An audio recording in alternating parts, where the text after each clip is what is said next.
Good morning, Raptor Freaks. Lexi Otts here. It's Saturday morning, and on Saturdays we share the love for people, and it's the Share the Love Club. And today we're sharing the love for Scottie's longtime personal trainer, Brian Macon. Yeah, Brian Macon. I've talked about Brian Macon a lot on this channel over the last few years, and we've wanted to do a Share the Love for him for a while. I almost did one for him like a year or so ago, but something got switched up. But now we're getting around to doing it for sure this summer because I'm seeing more and more of the signs of Brian's influence on Scottie from different things. And well, this has been a tumultuous year for Brian, but also a very successful, good year.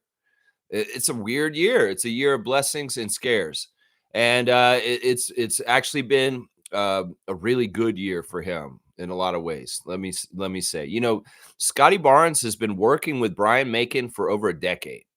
Like, this is not a new relationship. This is a relationship he had very young, before he got anywhere near Florida State, before he got anywhere near the NBA.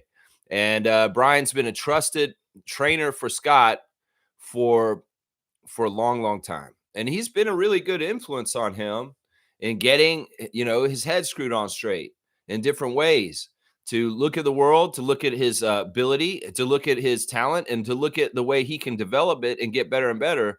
And having somebody to guide him like Brian Macon has been priceless for Scottie Barnes. I'm going to say that right now. They come from the same region of Florida, South Florida. He's from Boynton Beach, I believe, and Sky's from Palm Beach. And, Brian was a basketball player who played in university. He played at Boston College. And he had a limited career as a player, but his career as a trainer has been huge, huge. And Brian believes in Handle Life. Handle Life is something that he built with another trainer. It's a group to help train young kids how to handle life, but also how to handle getting better as a basketball player.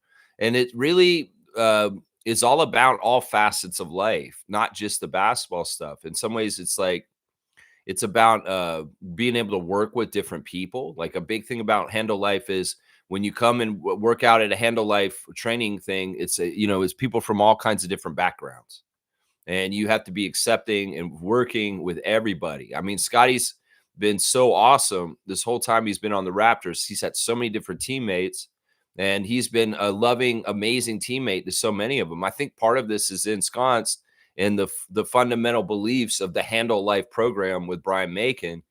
And Handle Life isn't just with basketball skills on the court. They do really good skill training, sure, but it's also about how to live your life better too. Brian is says stuff like, if somebody is watching you for a week, would they see that you're serious about what you're trying to achieve? Like, seriously, if somebody followed you around for a week and you told them, this is what my goals are, and they followed you around for a week, would they see that you're serious about what you're trying to achieve? That kind of stuff. Also, Brian has integrated social media into his training ways, that he feels like it's important for the players to kind of promote themselves, but also the trainers. And, you get to more reach through social media now in tech. So there's a whole aspect of what he does that is integrated with social media and technology. And, that's a lot of cool stuff. Earlier this year, Brian had a heart attack in June. Yeah, and he's a young guy. He's not like he's not my age. He's younger. And it was a scare because it was just out of the blue. He's a healthy guy. He's a trainer. He trains people.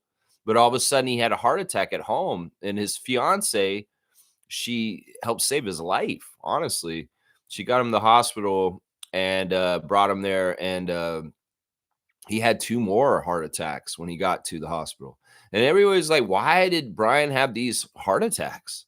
He's a healthy guy. He gets a lot of exercise. He's he's not in bad shape. Well, they found out that it was hereditary. There was something in his family genes that had made him have a proclivity to have this burst of heart attacks recently. And now he's found out about the issue, he's doing things to, mitigate it and change it and make sure that he doesn't have another heart attack. So yeah, it's a blessing in disguise, because he was not aware of this situation until this happened. And now he knows about it, that he can kind of be protective and safe about how he handles his life to try and avoid, more cardiac arrests. So yeah, that was really scary. I'm sure Scotty, earlier this summer, when he heard Brian had a heart attack, he was like, "What?" He's like, "What the hell? That's crazy." I'm sure that he's like, "Whoa," and he was probably really worried about him, because that is somebody who's really, really important to Scott. Brian Macon is very, very important to Scott. He's been with him all summer in a lot of ways. This summer, a lot of times, Brian is with Scott and they're putting in workouts. They're showing the work. Oftentimes, a lot of the workout clips that we see of Scotty are from Brian Macon and his group that are showing us what he's doing. And he's got a diversified training thing. It's like skills on the court, take shots, work on your dribbling, work on this, work on that, and then the strength training and the balance training and the flexibility training and the balance. Just getting stronger and bigger. There's a lot to it. But yeah, Brian also, even though he had that health scare this year, he's had a very successful thing happen starting this year called the Gem. The Gem, GEM. And it's a new training facility that he opened up this summer that is in South Florida. I think it's in Fort Myers, somewhere around there. And it's a great new facility for young people to come and train under him and get it under that roof. I think in some ways he didn't totally have a place to train out of for his clients. He was just kind of going to gyms and doing it in different places. But they actually have a facility now, his group, called the Gem, GEM. And that's a big, huge endeavor. And congratulations on getting that done. Of course, that happened. His gym opened just after he had his heart attack. So who knows? Maybe there was a lot of he had a lot of things on the stove going at once. And maybe there was a little bit of underlying stress that activated the issue that happened earlier this year. Either way, we want to wish good health and good times and good success to Brian Macon, of course.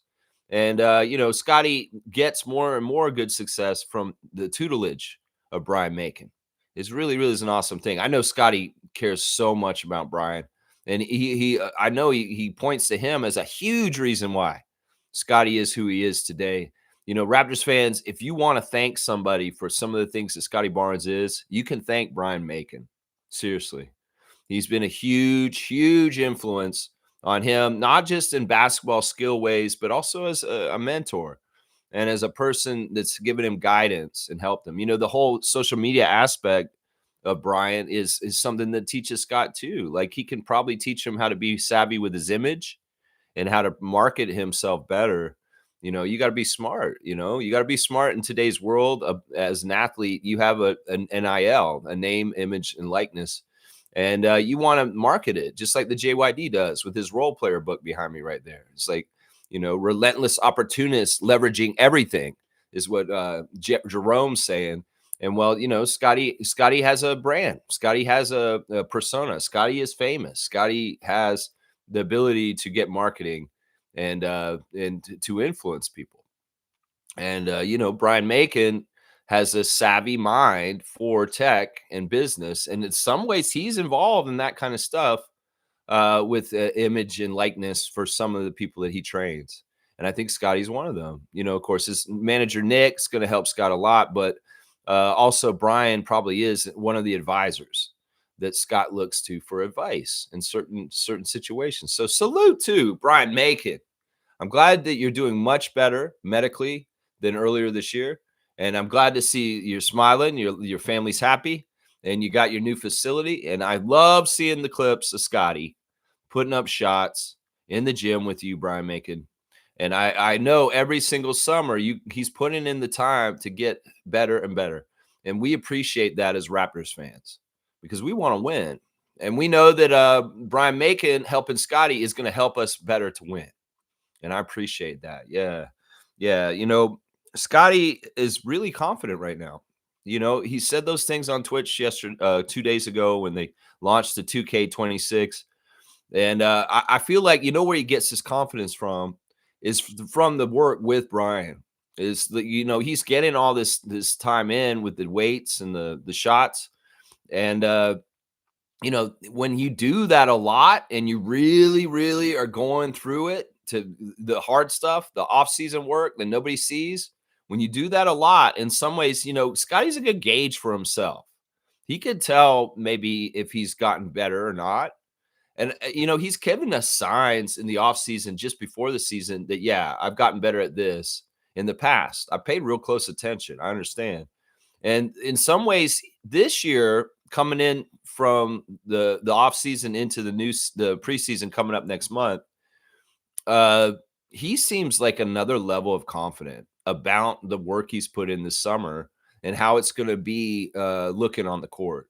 So I would say, Scott's not going to get on Twitch and say, I want to be MVP. I want to be Defensive Player of the Year frivolously. In some ways, that's really open yourself up to be made fun of, maybe made jokes of.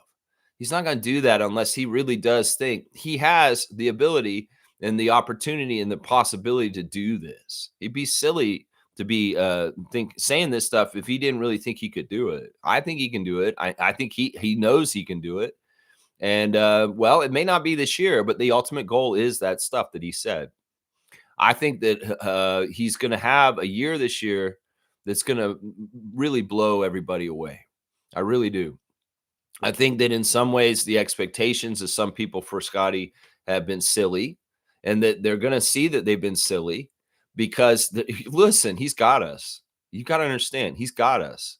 He's with Brian. He's working hard. He's doing what he's supposed to do in the offseason because this is the time where they get better. The Raptors, they got to go and do it now in the offseason and do all that work. Emmanuel Quickly, Jamal Shed, RJ Barrett. They got to do it now. This is where they get better for next year, is in the offseason. And Scottie has put a lot in the bank this summer to get better as a player. And I really do believe not only will be at all-star level, he's going to be one of the better players in the league, and everybody's going to open their eyes to it this year. And it's going to be that all-round play that coupled with winning. That's the thing. When Scottie starts winning in this league regularly and the Raptors are winning on a regular, it's going to look totally different to everybody what he's doing. It's going to look like this is a young all-star, hot star that is really one of the best players in the league. And people will open their eyes to this. I really do believe this. I think that this year the Raptors are going to bust through, get to the top of the Eastern Conference. Scottie Barnes is going to lead them there. And a lot of people are going to be realizing just how special and amazing his talent is all around and how he's a winning player. And once again, thank you, Brian Macon, for your part in building the man that is Scottie Wayne Barnes. Seriously, thank you, Brian. All the love in the world to you, your loved ones, and your future and all endeavors. Seriously, man. Y'all, share the love for Brian Macon in the chat, please. Share the love for Brian Macon. That's right. All right, let's check in with you guys. Trevor J, first in, Commissioner of Fun. I appreciate you, Trevor. In life, use what you were born with. Look confident, walk confident. Like that. Yeah. Yeah. In some ways, it's like if you got it, use it. Don't let it go to waste. If you got it, use it. That's what they say. If you don't use it, you lose it. Something like that. They say stuff like that. I appreciate you, Trevor. I hope you're having a fantastic weekend so far this Saturday morning on the end of August. And yeah, the bunnies are out in the yard, out in my house right now. I just saw the bunny underneath my truck. And I planted some fruit trees yesterday. I'm really proud of myself. I learned how to plant fruit trees on YouTube, watching a lot of YouTube videos, epic gardening and stuff like that. And I went and got some fruit trees, some hybrid fruit trees that have got a cherry tree, a pear tree, and an apple tree. And they have different varieties that grow or they're grafted onto it. And man, they look healthy. And they're like 2 or 3 years old already. So they're kind of already along. But I got them in some really nice places in the yard. And I'm excited to see how my journey as having fruit trees in my yard goes. It's very interesting. I just went out and checked on them like they're my kids. I'm like, oh, are you guys doing okay? I got to put little plastic cover around the trunk so that the bunnies don't gnaw on the trunk because the fruit trees taste good. And I'm gonna get some bags for them too for the winter, because you got to put bags over them in the wintertime because the deer will come and chew your apple tree down too. So yeah, I got to get some stuff still. All right, James is here. Good morning, Raptor Freak James. Hope you're having a fantastic Saturday so far, my guy. He's number one top fan right now. Raptors content creator yesterday was saying RJ Barrett has similarities to Cade Cunningham. Do you agree?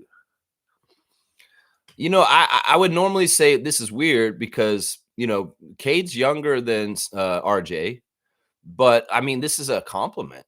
I would say that. I mean, I'm not. I don't think this is a diss. I don't think this is a, but I don't see it totally. But Cade is an all-round dynamic player. He's a franchise player. He's somebody who's doing it all for Detroit. He's being a clutch guy. He's rebounding and passing and scoring. He's being a leader. All kinds of stuff. I mean, I can see some of that in RJ. I mean, RJ's a different kind of player than Cade. I don't really totally see this comment, but I don't. It doesn't bother me because it's a compliment. It's a good. It's a lot better than a lot of other things people are saying about RJ Barrett around Raptors places. In some ways, it's just not fair or right. That. So either way, I mean, it's all good. I bet maybe if RJ was in his position in Detroit, in the same like franchise, and Cade's not there, maybe he would be the franchise player of the Detroit Pistons right now.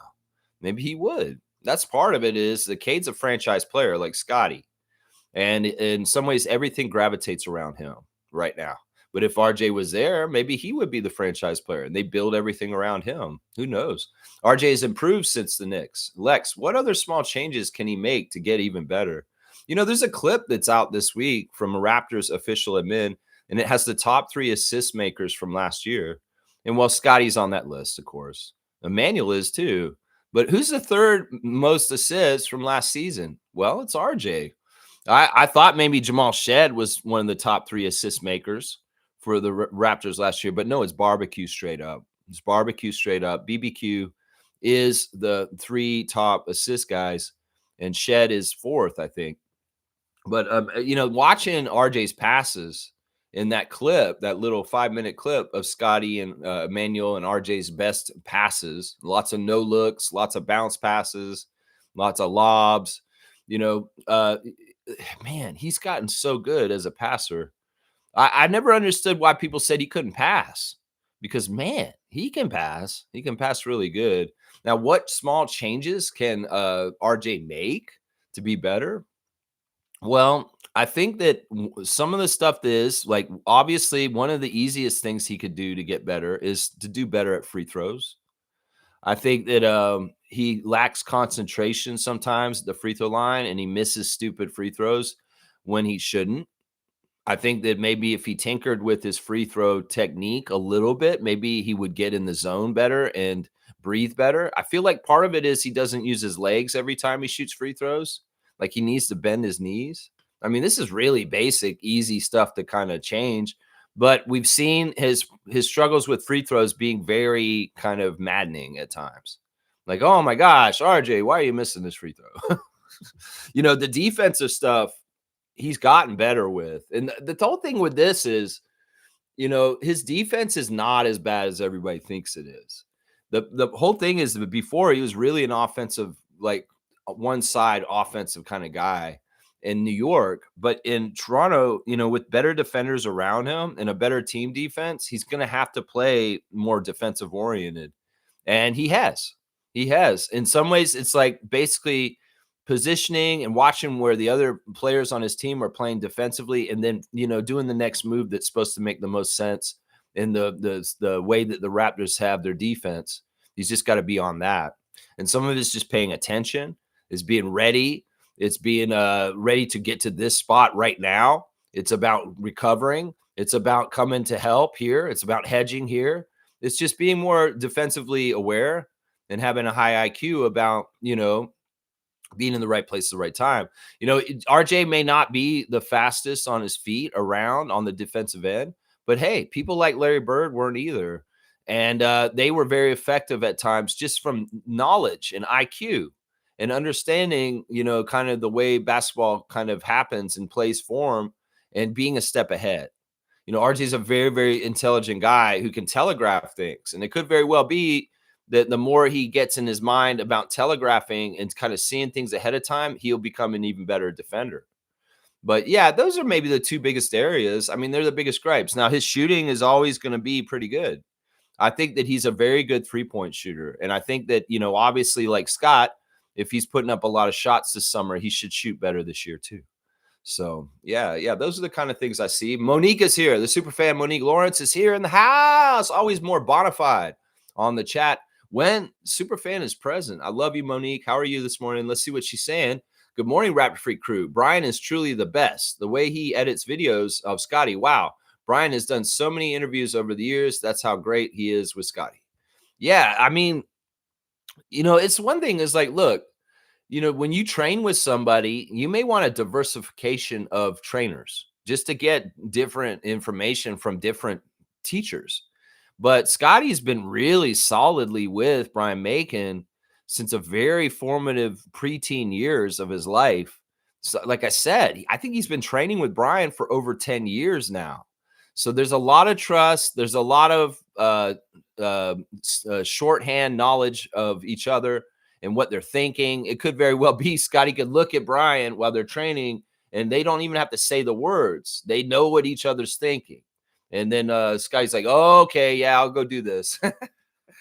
That kind of stuff probably happens with them just because they have such a long relationship of working.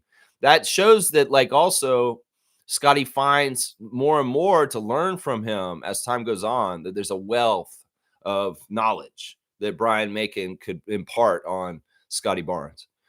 Sometimes these kind of things are temporary and you don't have, you may work with the trainer for this amount of time and then, well, our time's kind of come to an end. I want to move on to this person for the next level, what I'm doing. So it speaks a lot to Brian Macon and the way he does things, that as Scottie has progressed in his basketball career, going from, prep schools to Florida State to NBA to All-Star, that Brian's been there with him every step of the way and grown with him, because Brian Macon, I don't know how famous he would be regardless of Scottie Barnes. He probably would be training other people and getting a certain level of success and stuff like that. But Scottie Barnes has definitely probably helped his profile and being more well-known as a personal trainer around the NBA. So yeah, it's fantastic. I love the videos too, Mo. I like seeing the updates on Scott. And the one this week, the one where Scottie's taking shots and he just looks strong and he looks very solid with his jump shot. I really like the way it's coming off his hands. The spin's so tight and there's nothing but net when the ball's going through the hoop. This is so Leonard-like. And if he can do this on a regular basis for the Raptors this season, he may be very, very OP in the low post with his turnaround jump shot. Very, very OP. I can see it. I can see it coming. And that may be what it is. In some ways, Scottie wants to dominate more. He showed some levels of dominance last year. Let's grow in that direction.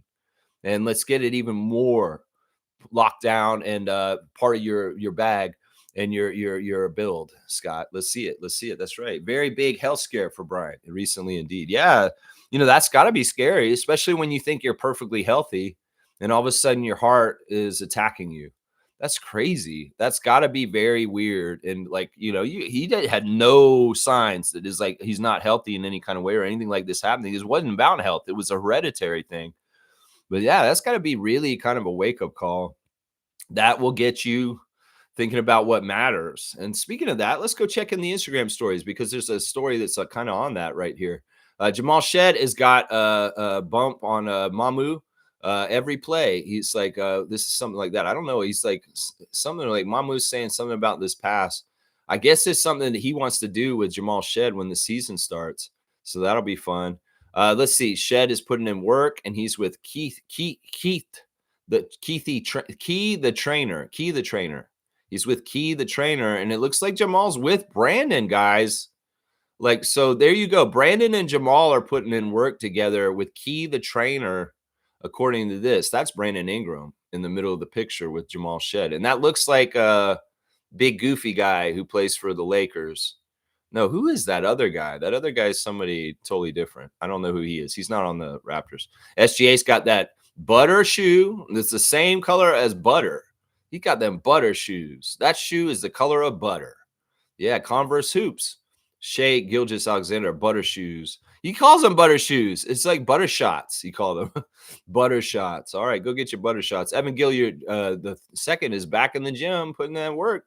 Now that CBL season is over, what are you gonna do, Evan? You gonna be back on 905? Well, we'll see you there on 905, my guy. That's right. Savannah Hamilton, Ashley Docking, episode 6, Cinderella Stories is out.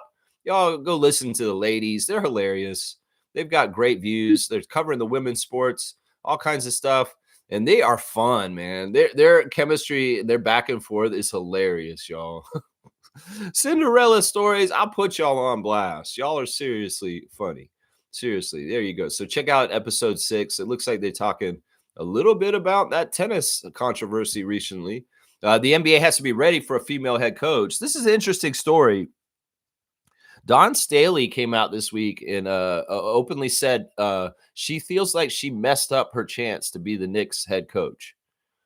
Yeah, they interviewed her and she thought she had it in some ways, but she said to them, and this is where she thinks she screwed up. She said to the interview people, she said, "You guys understand, if you hire me, you're hiring a female coach. And do you understand how much they're going to talk about that? And that's going to be a big deal and things like that." And then they were like, "Oh," they thought about it. And then like, "Oh crap." And then she thinks afterwards they didn't hire her partly because she like told them, was like, "Look, this is going to be a big deal if you guys hire the first ever NBA female head coach." And I think the Knicks chickened out. They could have been that history this year, but I think they chickened out. Dawn Staley said she would have loved to do the job, even though she's from Philly. And she's it's like odds. Like she just said, it's like, it's the Knicks. You have to take that job. If the job is offered to you, you have to take that job, is what she's saying. But I guess in some ways she feels like she was too honest in the interview and she shot herself in the foot. And they kind of like chickened out. The Knicks are chickens, honestly. If they were really a forward thinking kind of team and doing something, they would have hired Dawn Staley instead of Mike Brown. But they didn't. They're chickens. New York, you're chickens. You're chickens. You didn't want to hire the first female NBA head coach because you're chickens. Chicken shit. That's right. That's it right there. AJ Lawson has done an interview with Hello and Welcome as of last night. They were at the home game Toronto Loves basketball event. And they're going to be talking to AJ Lawson. There he is smiling with William Liu and Alex Wong. We'll have to look out for that interview coming out in the near future. Also, I seen in the last day that Nardwuar, the human serviette, has done a Nardwuar video with Shea Gilgeous-Alexander. I'm looking forward to that. Nardwuar is hilarious. Nardwuar normally interviewing musicians in the world of music, but he has interviewed politicians and other people of note. Well, he found Gilgeous-Alexander. And, I think the Nardwuar Gilgeous-Alexander interviews can be off the chain, guys, because I know SGA is hip enough to know who Nardwuar is because he knew the doot. So I want to see that interview, man. I'm talking about SGA with Nardwuar, man. Elijah's got his dog on blast, man. He's always taking pictures of his dog. His dog is everything to him. Elijah Martin loves his dog, guys. Just know this, all right? Norman Powell's putting in that work, and the heat fatigues. He's at the gym putting up shots and working out. Who is that he's playing against? That looks like that may be Highsmith or somebody like that. I don't know who that is. There's Apollo and Odin. Of course, we know the famous dogs of Norman Powell, Apollo and Odin. They've been around for a while. We love those dogs. We love Norman's dogs. He had them when he was here in Toronto. Apollo and Odin. They're just cute dogs.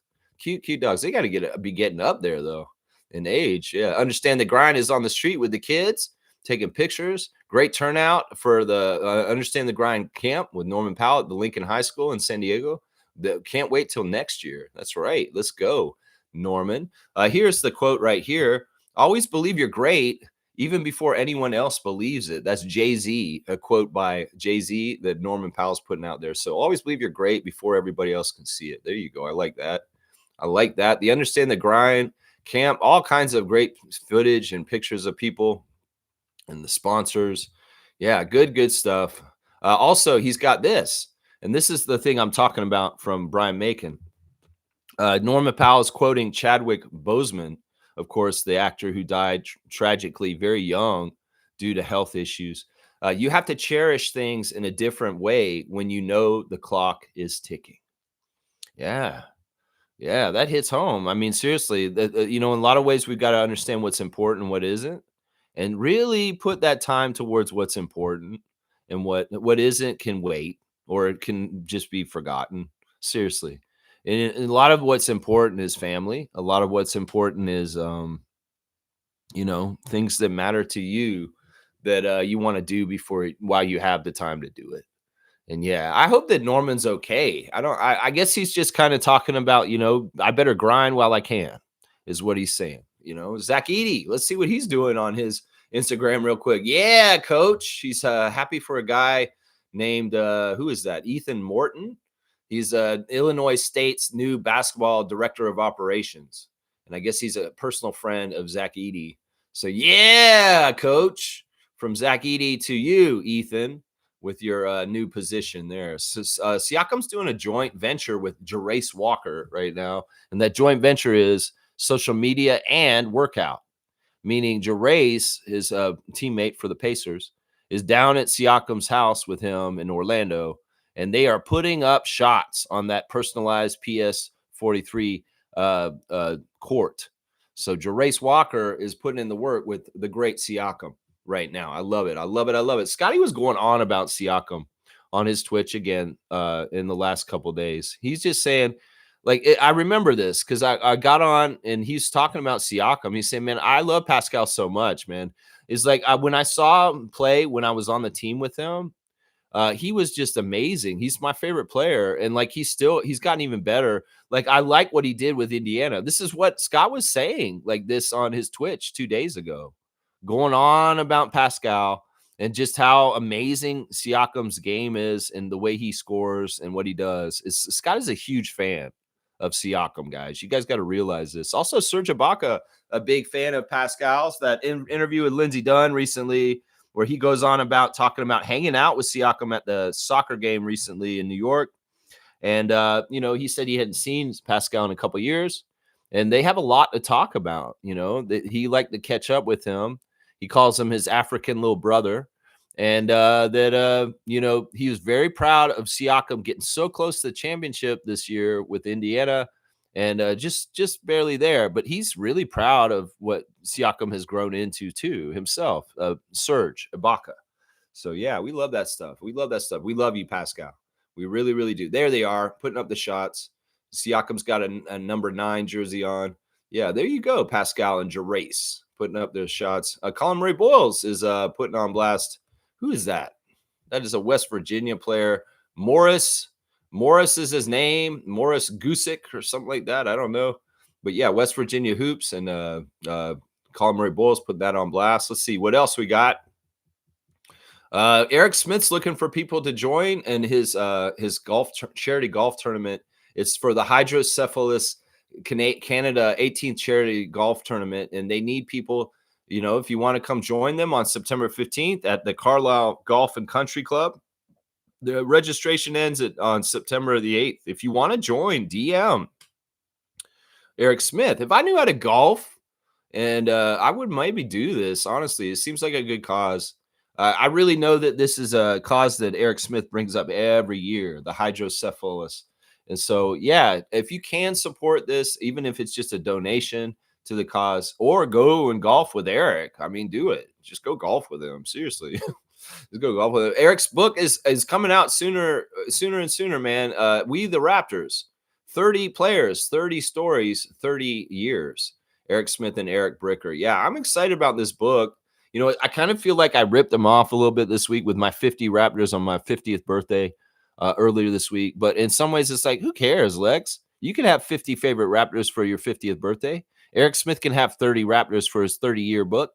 And let's check it out. I want to see who the 30 stories are that he's picked over the 30 years of the Raptors. I wonder, he's got somebody for each year, I'll bet. So it's like he'll probably start with the first year of the Raptors, and maybe he's telling Carlos Rogers' story or something like that. I don't know. Maybe it's Vincenzo Esposito. It's like, I don't know. I don't know which 30 Raptors he's telling the story of. I very much want to find out. I do. I very much do. Yeah. And he's back at the baseball stadium. Of course, the Blue Jays doing some great things and still keep on going. Come on now. Let's keep going. Blue Jays. Don't stop.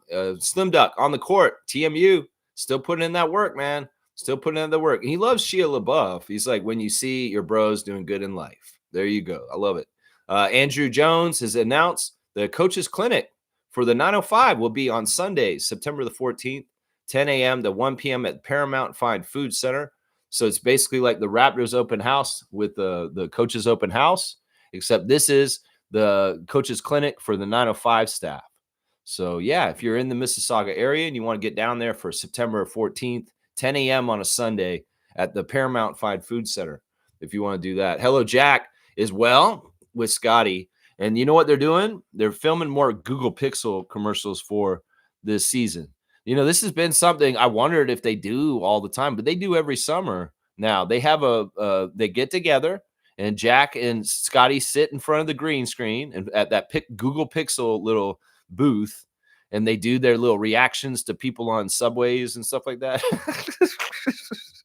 I love those commercials. But yeah, I guess Scott wasn't on Twitch yesterday because he had to film yesterday.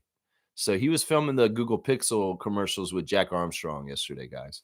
And they do that every year. They got to make new ones every year. Google wants that stuff. So yeah, there you go. Back in the studio filming, and who knows what kind of fun they got going. Who knows what kind of fun they got going. Scottie posted it too, but he took his story down already. So yeah, there we go. This is that's the Raptors Instagram stories for today. Cool stuff, man. Norman Powell saying, live life while you can, man. Live life while you can. That's right. Yeah, Mo's saying, yes, congratulations on the new facility. Looks amazing. Yeah, this will be a great facility, the gem for Brian Macon and helping youth in the South Florida area to get better as players. That's what I'm saying. That's what it's all about. Fiercey's here. Good morning, fam, and happy Saturday. Good morning to you, MJ. Hope you're having a fantastic start to your weekend morning. I have complete confidence in Scottie's growth. I remember the year he surprised us with his high three-point shooting percentage. I was so proud of him as he clearly worked his butt off in the offseason. Yeah, that was 2 years ago. He had a pretty good three-point percentage. He would have had it again last year. I'm telling you, it's that hand. And in some ways, it's like when he dunks, he's got to watch how he hits his hand on the rim, because that's kind of where he like hurt his hand, was dunking. Like he grabbed the rim and his hand got pulled back, or maybe it was in some incidental contact with another player, and then it got worse in certain ways. But that is a huge factor in the percentage of his three-point percentage shooting is the hand.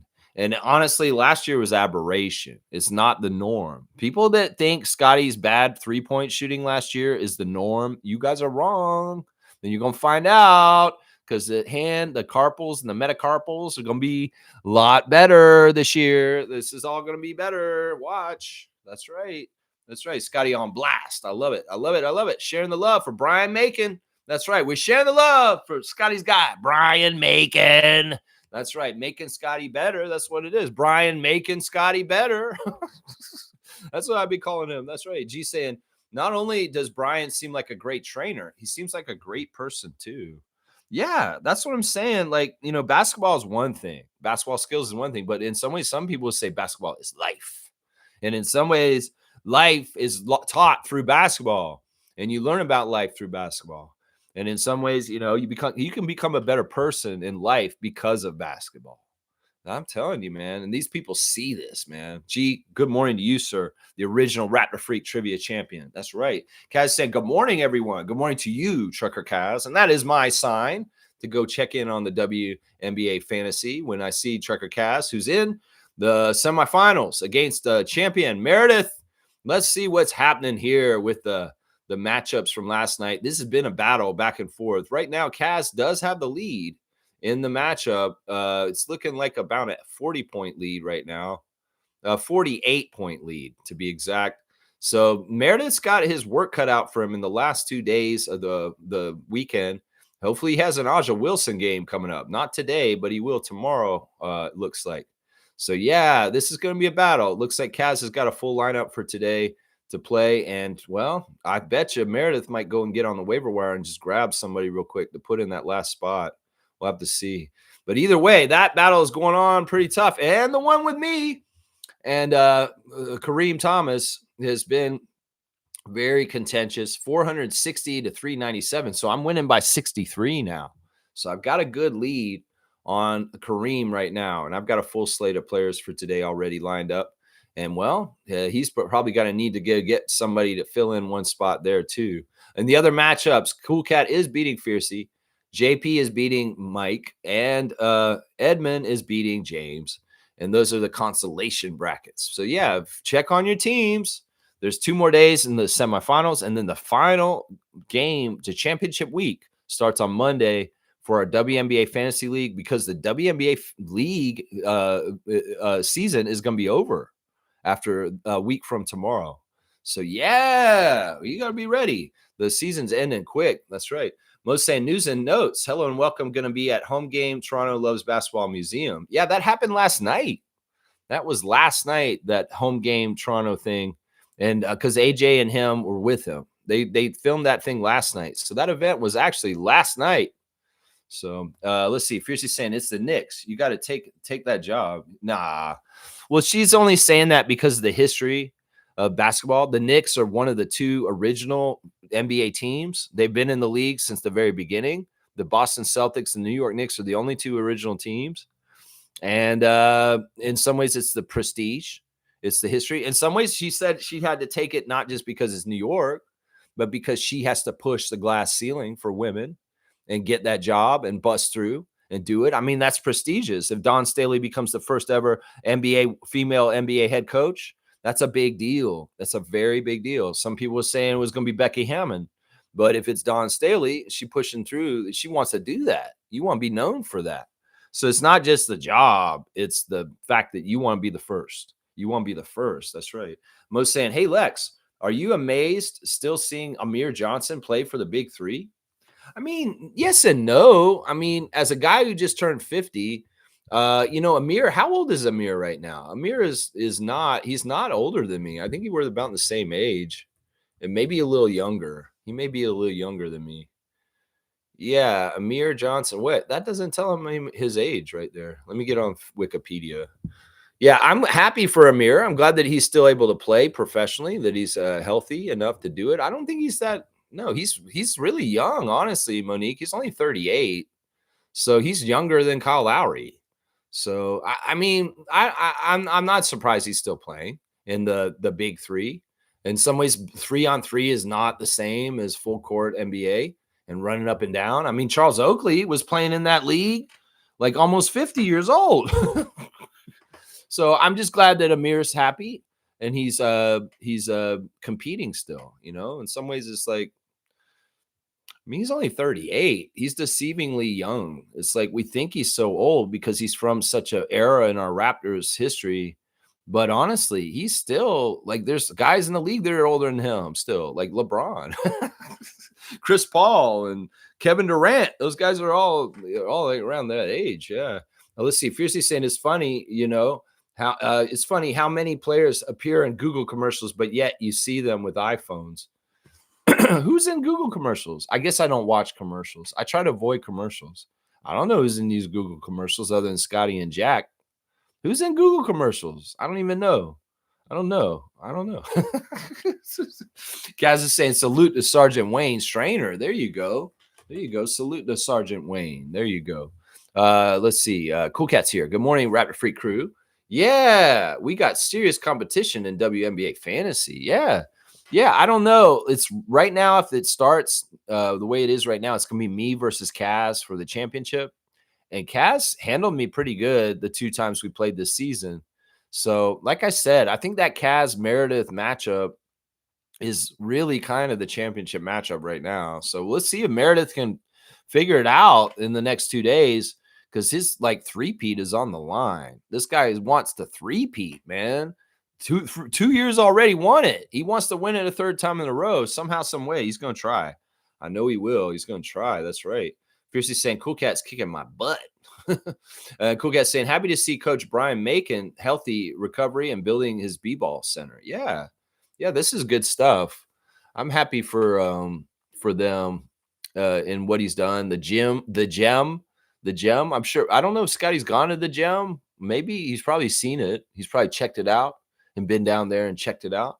Randolph's here. Good morning, Randolph Phillips. Blessings, beloved Raptor Freaks family. You can learn from everyone's experiences, but their story is not yours. Use those lessons to avoid life's pitfalls and pursue your goals successfully. I love that. That's a really interesting words of wisdom.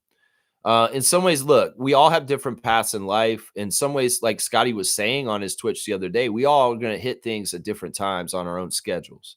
And in some ways, don't gauge your life by other people and what they're doing because that's their life. And in some ways, that's their specific special path that they're in. And you have your own specific special path, and that you need to understand it so that you can be more happy in doing it. So yeah, you can learn from other people's mistakes and hopefully avoid making mistakes yourself. And that there are good cautionary tales in that way, even if your paths are not similar. But at the same time, understand that sometimes the determination of what the outcome is sometimes dependent on your own path and what's going on with you, and you may not get the same results. So, blessings to Phillips family and all the Raptor Freak families all around the world.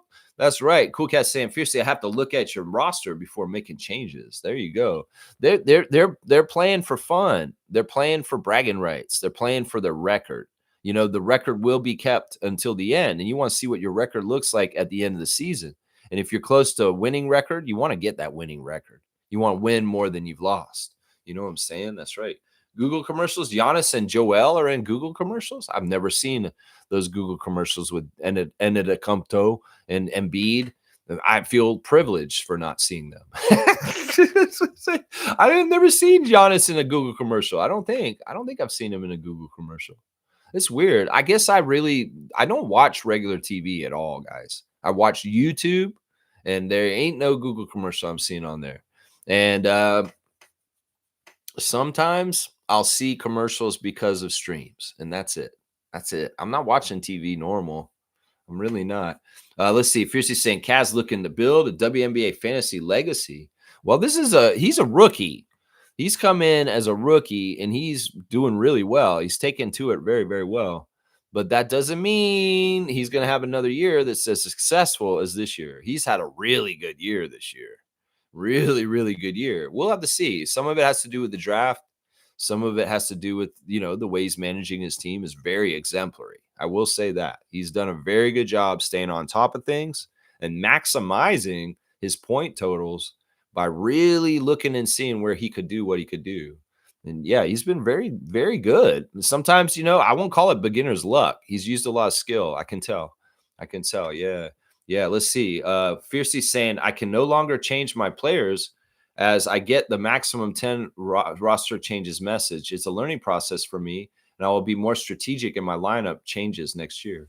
Yeah, you only get to change 7 times. You get 7 transactions a week, 1 for each day. And if you're switching your team out wholesale, like a lot really fast, you'll go through your transactions. I have 1 transaction left for this round right now, and I got to figure out if I'm going to use it tomorrow or today.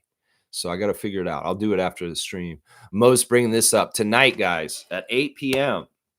Canada will be playing in the semifinals of AmeriCup against Argentina. We'll be doing a watch along on Discord where I'll be watching it live, and you guys can watch it with me. And come on in, and we'll watch it. Right now, currently, Sandro's playing right now. Right this second, Sandro Mama Lucavascelli is playing against Italy right now, and I think the game just ended, guys. Holy crap. Is the game over? It's finished, and sadly, Sandro's team has lost to Italy. That game just ended just now.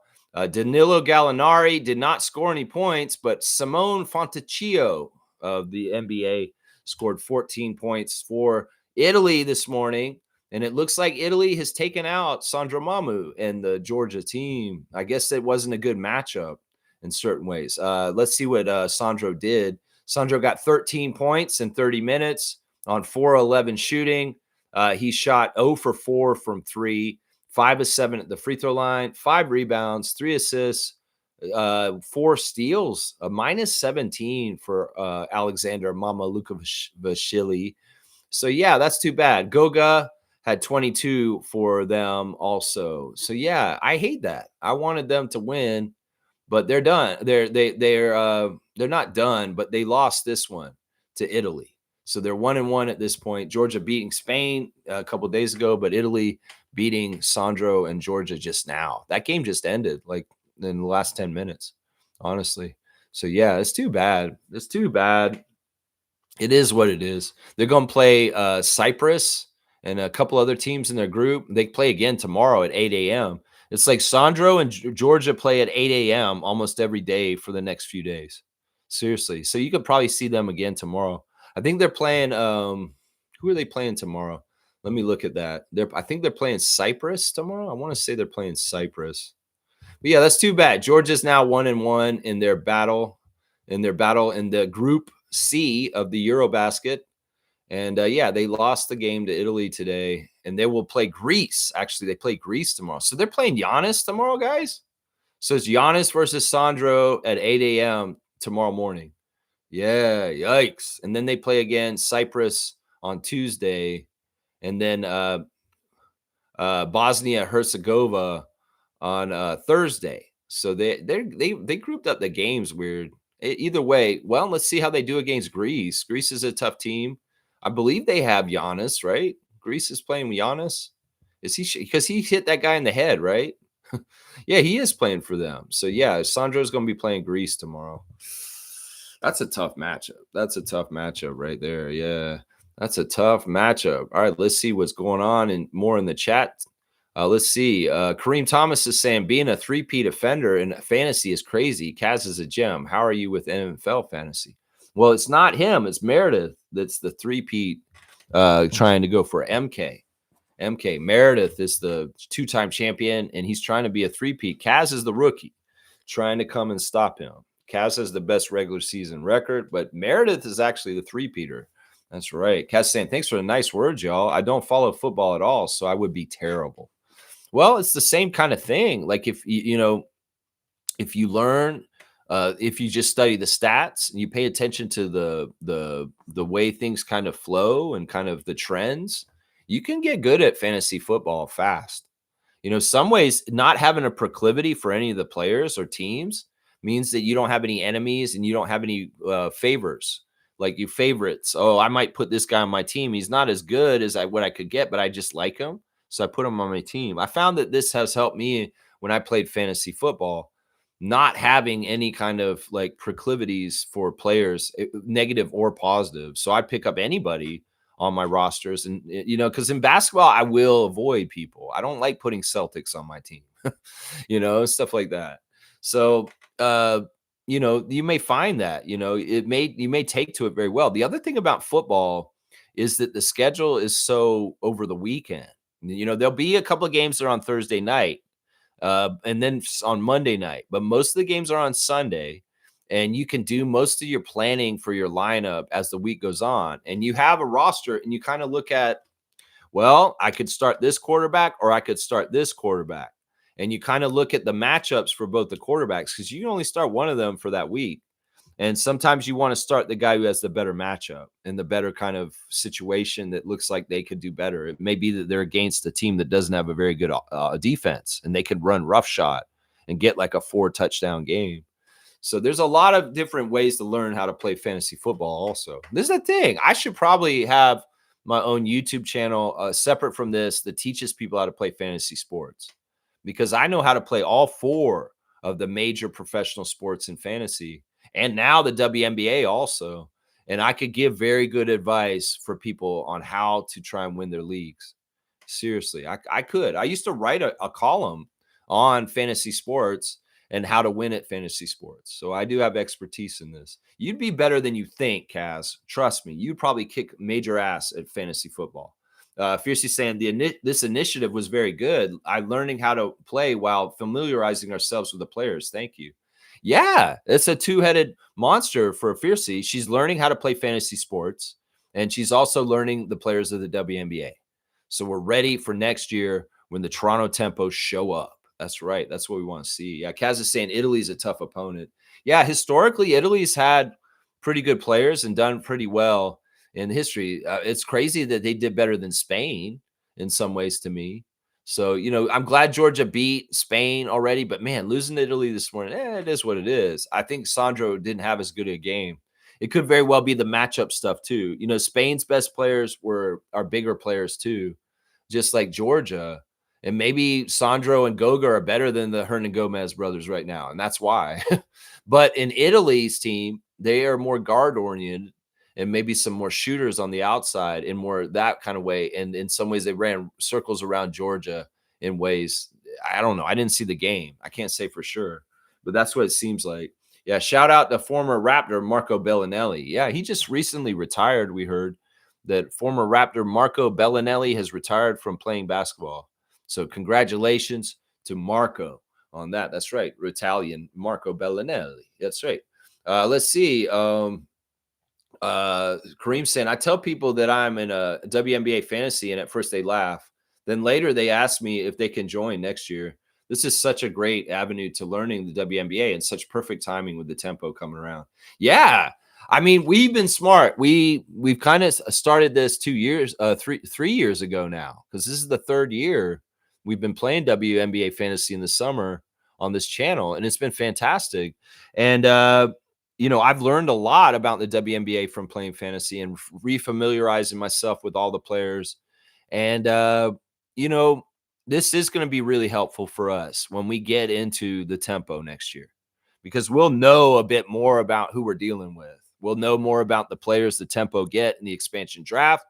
And we'll also know about the opponents coming into games next year, because it's going to be very interesting to do previews and reactions for tempo games and kind of setting things up. And I'm going to be doing all this stuff like the ref report also, where I'm going to be checking the refs and seeing how they treat the Toronto tempo. I don't think they keep stats on this on Basketball Reference, but I'm going to independently for myself. So this will be a very special ref report for WNBA, because I'll keep the stats for our tempo franchise as best as I can. I got to figure out a system for how I'm going to do it so that I can understand all of the records with all the different refs the Toronto tempo deal with. In some ways, it's like wide open because it's so new. Some of these refs may have proclivities against the tempo just because they're a new team. They're going to feel like, oh, you need to pay the new team tax, and we may not call many calls for you. But in some ways, I want to see if any of them have personal kind of like, not that they have personal grudges or anything, but they just have a weird kind of like sensibility about them that may not be favoring the Canada team, because we know there's some refs that act like that in the NBA. I'm wondering if there are any WNBA refs that may be biased towards us. I don't know. I'm going to pay attention to this, though. And I'm going to have the stats to back it up. That's right. That's right. Kaz is saying, I can't wait for next year WNBA fantasy already. Dude, you're still in the middle of it right now.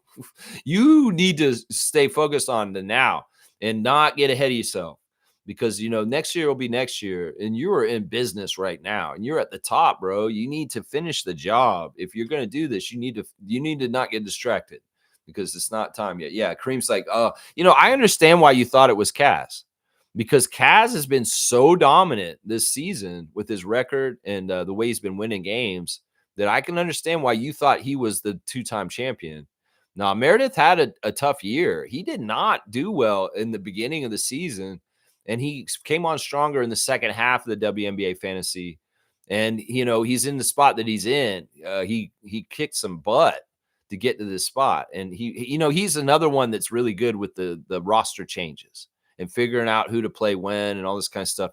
Meredith knows the WNBA. Like he actually watches it very closely. And that's part of the reason why he's done so well these 3 years of our fantasy league. That's part of it right there. Yeah. Kaz saying that is true. I don't have any biases this year in WNBA. Yeah. You don't have anybody you hate. There's no Goran Dragic in the WNBA to you right now that you would absolutely never have on your team. In some ways, that's good, because you want to build a team you want to root for, but also at the same time, if you have a lot of, feelings about different players, good or bad, it can taint your judgment on whether you should have a best team that you could have possibly. Because you're like, no, I won't have Joel Embiid on my team. Screw him. But you will go and get somebody like Jonathan Mobo, who may not be exactly better than Joel Embiid, but you like him better, stuff like that. James is saying, Lex, who won the WNBA fantasy last year? MK Meredith. Meredith won last year and the first year we played. We've only done it twice. This is the third year, and Meredith has won every year so far. Our fantasy NBA league has been won by different people every year. We do have a repeat champion right now in the fantasy NBA. It's Peter Saborin, who won 2 years in a row. And the first ever winner of our fantasy NBA was Jason Dukes. Jason Dukes won the first year. He won a Tar Heels Vince Carter signed 15 jersey for the first year, winning the fantasy. And then Peters won a trophy this year, and he won a ring and a trophy the second year of the NBA fantasy. So, yeah, we're going to do that again this year. Of course, we'll have fantasy for NBA during the Raptor season too. We always do that. So let's see. Fiercely saying WNBA players play overseas in the offseason to make more money. When NBA players play in Eurobasket and other leagues in the offseason, they are paid. Are they paid, or is just to represent their home country? I've often wondered about this also. I feel like this sometimes is determined by the different countries and the players. I want to think that the players are not playing for money, but I bet you they are getting compensated to some degree. You know, it's not just to go and serve your country and be there for them. I mean, some ways you got to make it worth their while. It may be that the amount that they're paying them isn't that crazy, though. That's the thing. I have no idea. I don't know how to answer this. You know, let me see. Let me see. You know what? Let's Google this. Let's see what happens. Do FIBA basketball players get paid for Eurobasket? Let's see.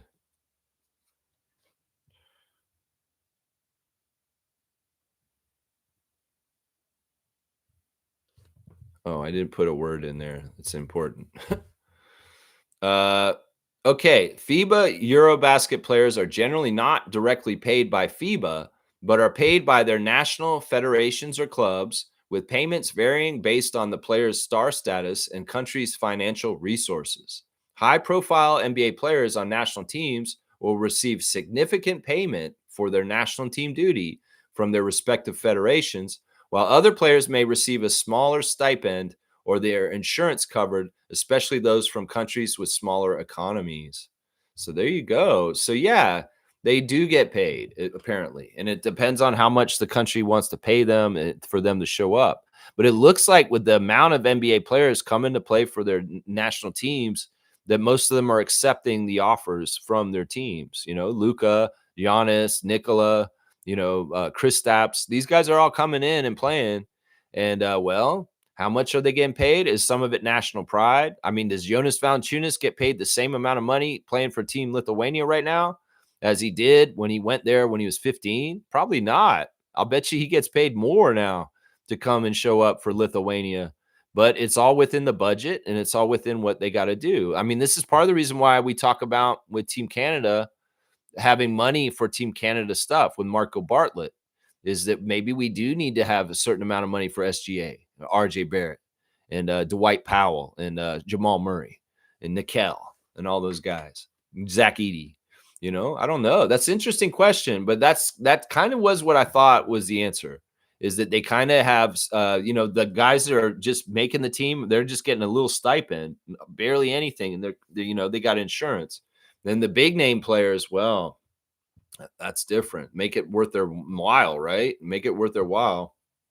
Let's see. Fiercely saying at Kaz will Kaz will pick up the Valkyries lineup again. Every time I saw them playing, I get stressed. Laugh out loud.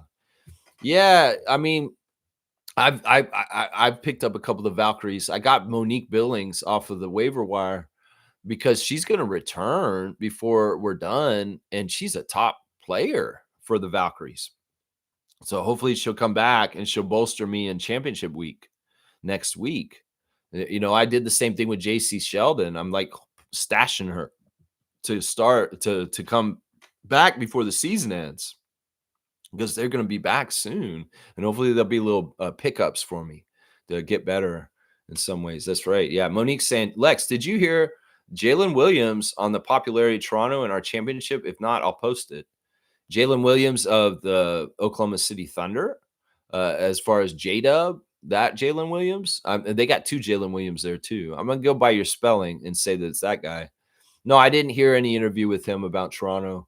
That's nice. If he's saying nice things about Toronto and the city as one of the top NBA cities, that's great. And if there are people that look at the Raptors championship year of 2019 as in better light at this point, more and more as time goes on, I like that. I mean, it's great that the appreciation of the 2019 Raptors championship has gone up because of people like Siakam, Norman, and Fred and OG, doing what they're doing now in the league right now makes it look like, that championship team the Raptors had was badass. I mean, they had OG and he didn't even play. He was on the bench. He had he had to get his whatchamacallit out. Yeah. So, that's what I like in hindsight, that some of the people look back and they're like, holy crap, that Raptors team was actually really badass. And you know what? I still believe it doesn't matter how healthy the Warriors were. We would have kicked their ass either way because we were a team of destiny and we figured it out against Philly and Milwaukee. We were going to figure it out against Kevin Durant and Klay Thompson and the Warriors too. So, yeah. Yeah, I like that. I like that Jalen Williams said something positive about the Raptors. I'm pretty sure he said something nice. Kareem saying, because he's a nice guy. He's a nice guy. Jalen Williams is a nice guy. Thomas saying, Lex, I think you should do TikToks, very short statements that are about 2 minutes long. You have the perfect backdrop for it.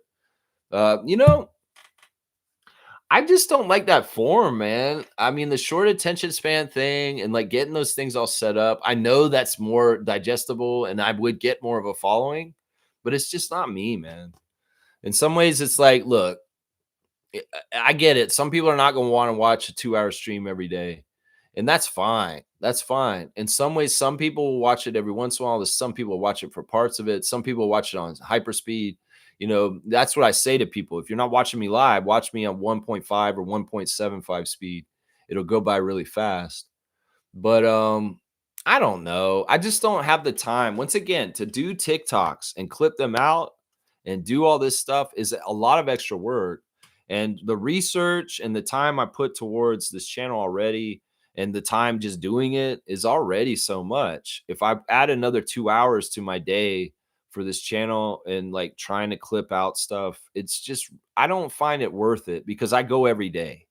That's why I tell people, you guys clip me out. If you guys like something that I'm doing or I say like a little section of it is like, oh, Lex just cooked on RJ Barrett talking about this.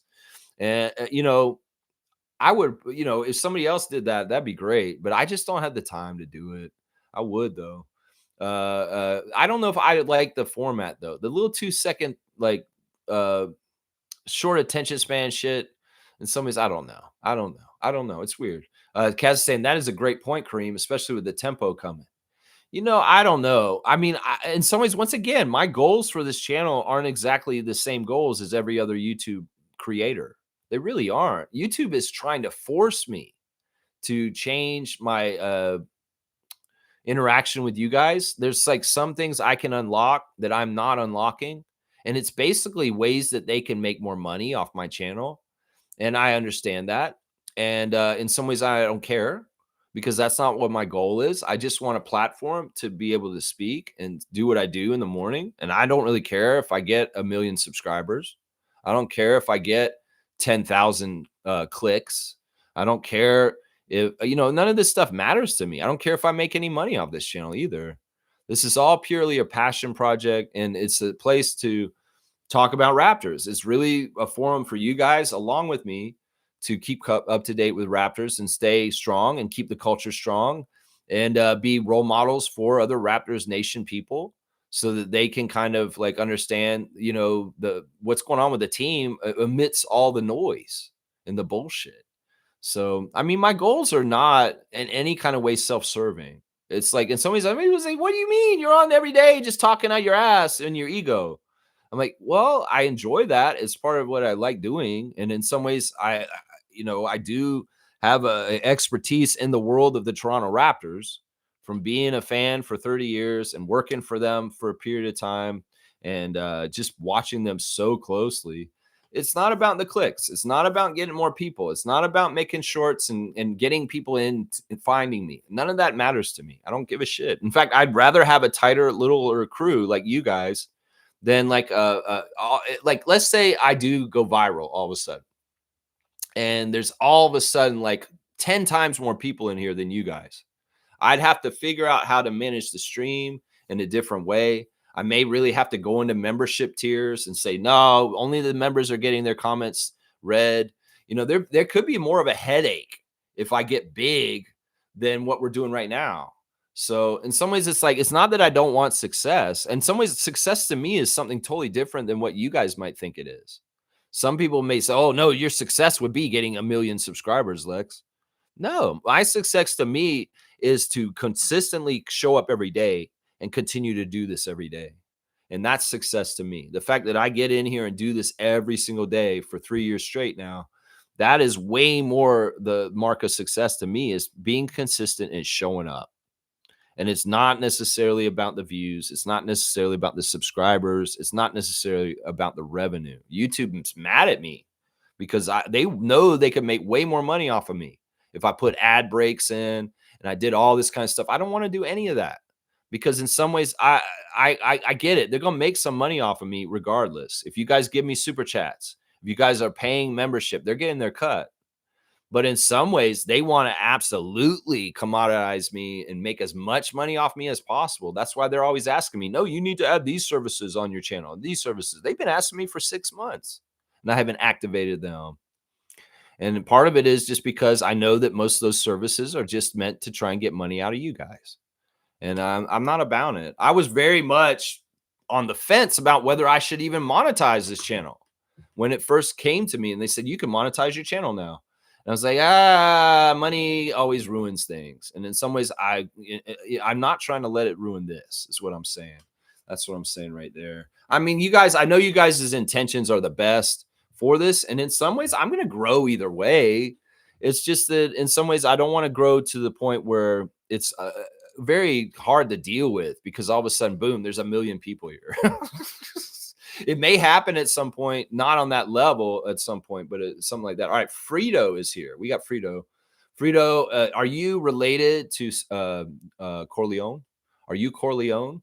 I want to know. Let's see. My all-time Sixers starting five is better than the Raptors. Ooh, I love this. We got a challenge. To make it fair, we'll go from 2000 on. Harden, AI, Iggy, Butler, and Embiid. Who you got? Oh, first of all, you got Big Dummy at center.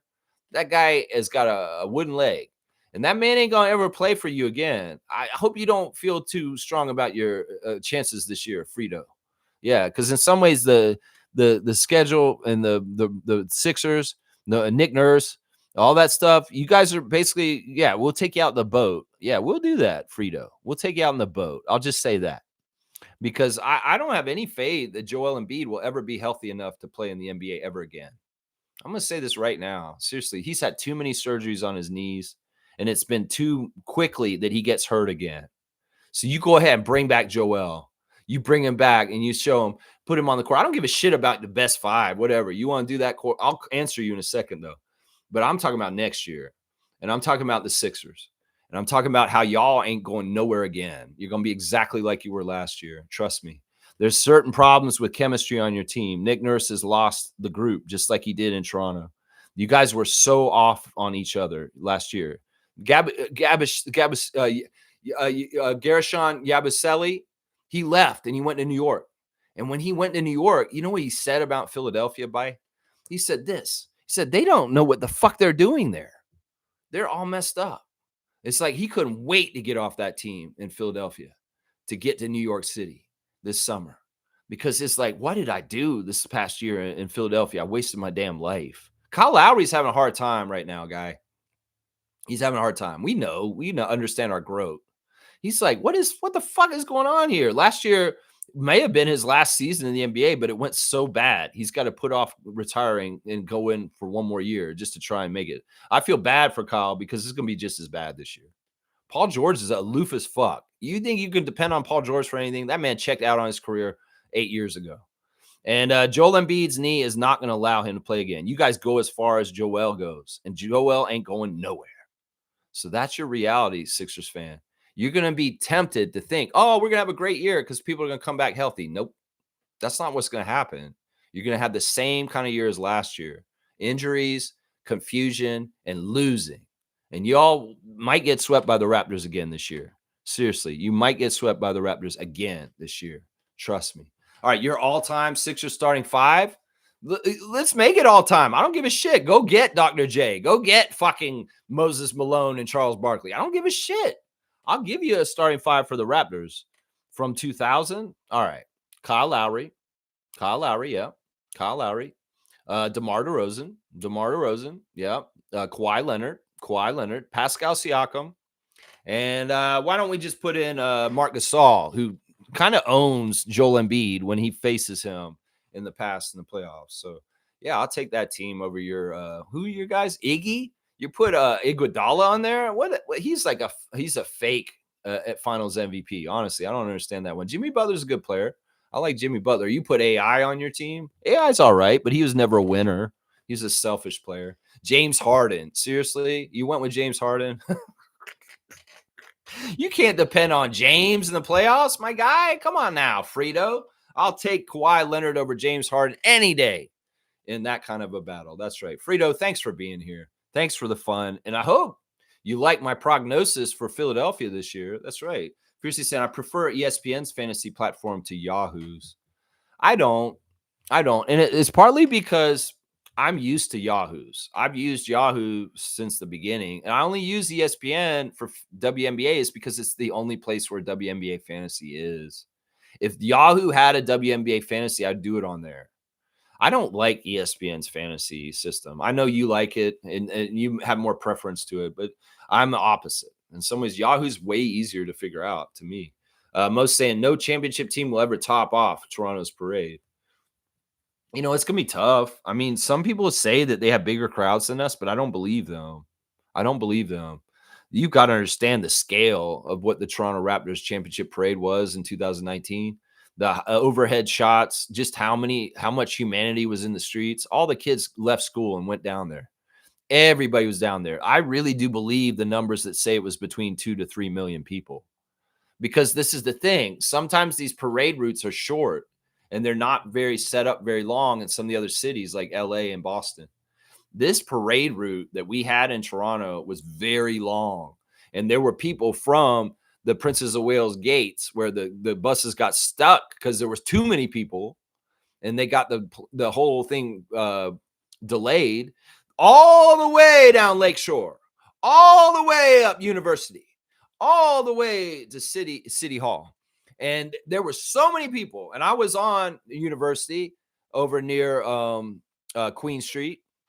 And there are people up on light posts, people standing on utility poles, standing on fences, just all up in this place, all over and just jammed. Yeah, I agree with Mo. I mean, I was in the middle of it. I seen the sheer scale of it and just how many people were down there. And I see pictures of other parades and stuff, and it looks like there's just a couple. It's just like a parade, the normal Santa Claus parade. Now, this wasn't no Santa Claus parade, the Raptors championship parade. In fact, there's some estimates that this may have been one of the largest gatherings of humanity in the history of North America, all in one place. Seriously, like that. Seriously, it was like that. Kareem saying, Frito, our 2019 team beats your Philly all-time list. Your thought we were spitting? I kind of named mostly those guys, right? I put DeMar in there, though, because I believe in DeMar. I love DeMar. I could have put Vince in there, I guess, but I didn't. He was wide left. No, I'll go with Lowry and DeMar in the backcourt with Kawhi, Pascal, and Mark. I like that lineup right there. That's a solid lineup right there that it has a lot of weapons in it. A lot of weapons in it. That's right. Let's see. Fiercely saying, Frito, how about the crew who beat you in 2019? That was a solid starting five to the point they made Embiid cry. Yeah, that guy was running through the downstairs in our arena, crying his face off. It was sad, man. I felt bad for Joel that day. I really did feel bad for him. I really, really, really did, man. It's crazy. Fiercely saying, sorry, where are you? Where are my manners? Welcome to the stream, Frito. There you go. There you go. Philly fan wants to be in here. Philly fan wants to be on a Raptors Freak stream this morning. That's fine. That's fine. In some ways, we are arch enemies. You know, you got our snake coach, who's actually washed at this point. He was washed in Toronto the last 2 years he was here, honestly. He just lost the locker room in weird ways. Like, there's a really weird energy around Nick Nurse that is not good. Like, there's something fucked up with him, man. I don't understand what it is. He is not getting the players to stay together. He did not do a good job with that with the Raptors, and that was part of the reason why we were not winning as well as we should have in that last couple of years of Siakam being on our team. I blame Nick completely because the vibes were totally off, and I feel like they're off in Philly right now too, guys. I really do. I feel like what Yabusele said is very telling. And Kyle Lowry's behavior last year was very telling too. I don't think Kyle Lowry respects Paul George. And I think that he looks at Paul George and he's like, "You're a fucking idiot." And I think there's a lot of tension on the down low on that team. I mean, what was Joel going on about? There's a leak. There's a leak on our team, and he's mad at someone. And there's like back and forth, and Maxi's involved, and all this other shit. I mean, Philly, what the fuck is going on there? Let's go talk to Keith Pompey and fucking find out what the fuck is wrong with your team, Fredo. Seriously, because there's problems in your team. Seriously, it's not looking good there, man. Between the knee and Nick Nurse's weird antisocialness. Seriously, man, there's some issues there that you aren't looking at, Fredo. Maybe all of a sudden you'll be out in the boat with Michaels all of a sudden. Yeah, Fredo, it was you, Fredo. I'm sure Fredo gets that all the time. Seriously, the Godfather references. Seriously. James saying Lowry, Carter, T-Mac, Kawhi, Bosch. Yeah, that's not bad, James. That's not bad. You got a lot of Hall of Fame in that. But I don't like Bosch. I wouldn't put Bosch on the team. He's got weaknesses. And he's your center.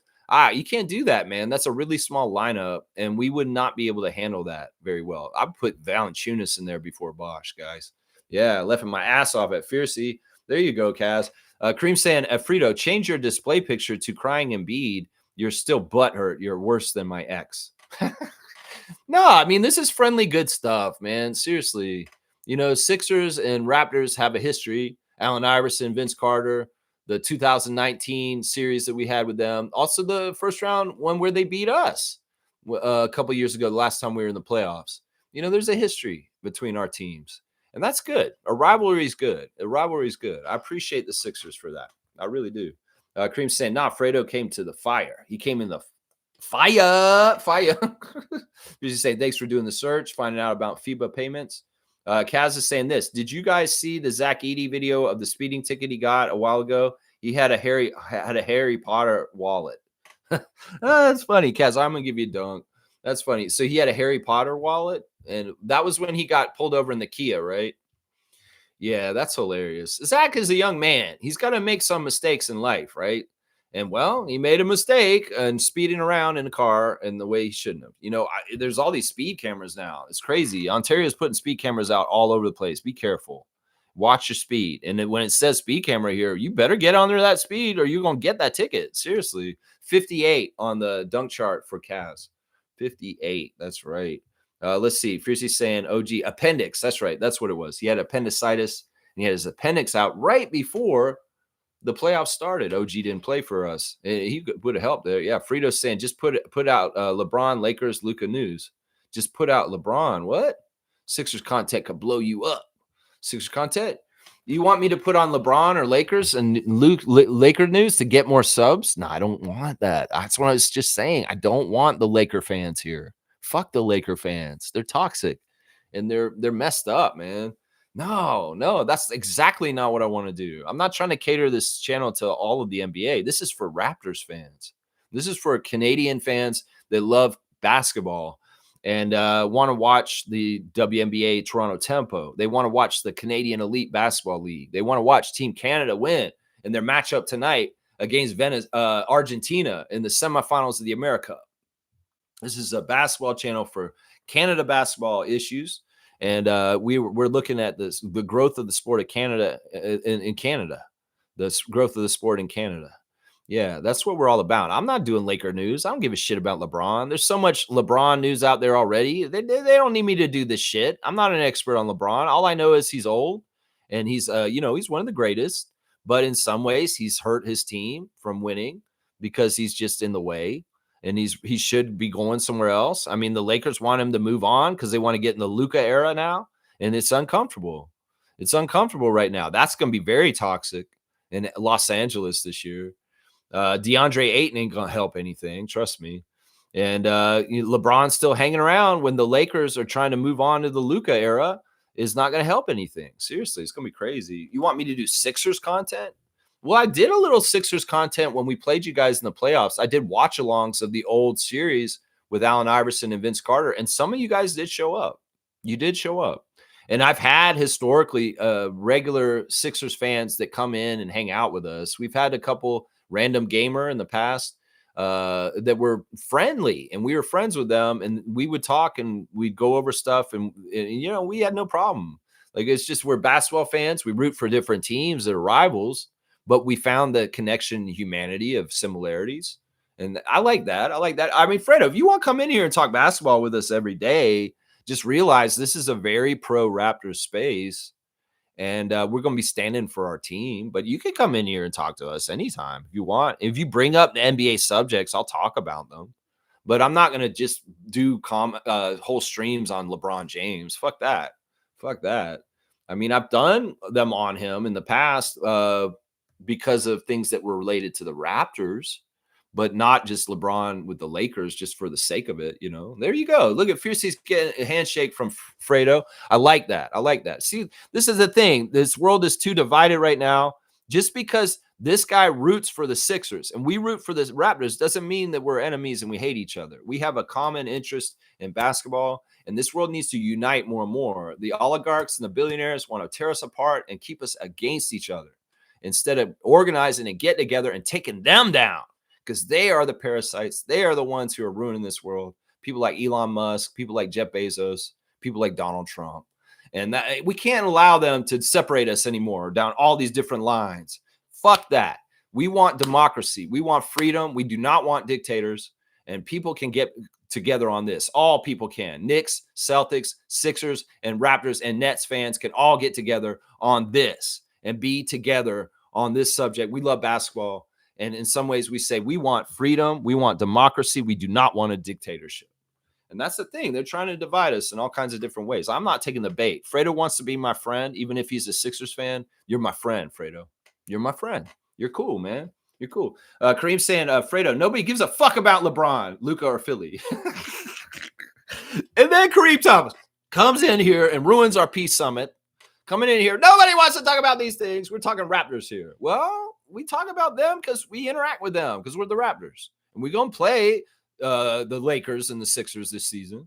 So I will be talking about the Lakers and the Sixers at some point this season, right? Most saying, Lex, in reference to the Twitch clip, I'm pretty great at it. Thanks for noticing that. What? I'm pretty great at it. Lex, what? The Twitch clip? That clip, did you clip that out of Scotty's Twitch? Did you clip that out? Were you the one who originally clipped that out? Or did you just find that clip somewhere? I mean, I wasn't there present for when Scotty said that. I'm glad somebody clipped it out so that I could see him saying that. But everybody's talking about it all over the place. Everybody's talking about it, and that's good. That's good. They should be. I like this. Fredo's a nice guy. I like this. He's got a smiley face. All right, let's see what Mo's saying. W Stream, W Vibes. Go Raptors for life. Keep at it always, Lex. Raptor Freak Crew, strong forever. Just helping me limit the comments. That's right. I'm about an hour and a half in. I'll do 2 hours. So we got about a half an hour to play with here, with the final things we got to do on the stream still. Go Raptors. There you go, Blackhawk. Good to see you, man. Salute to Neil. That's right. Big up the Kaz, Mo, Fiercey, and all the Raptor Freaks. That's right, Neil. Neil's a passionate supporter of this channel, and I appreciate him, man. And like, he's really, really good about showing up at our meet and greets. When we have stuff going on, Neil is coming and hanging out with us in person. So I appreciate you, Blackhawk. I really do. G saying, our Harden and AI need the ball in their hands. They would fight, laugh out loud. That would be a weird team. That Sixers team he's telling about, they got Iguodala to kind of be a glue guy. But yeah, and Jimmy would be fine too. But yeah, AI and Harden there would be a problem there. And plus, once again, you cannot count on Joel for anything, man. You cannot. You need him for your success, and he's going to be absolutely not going to be there for you.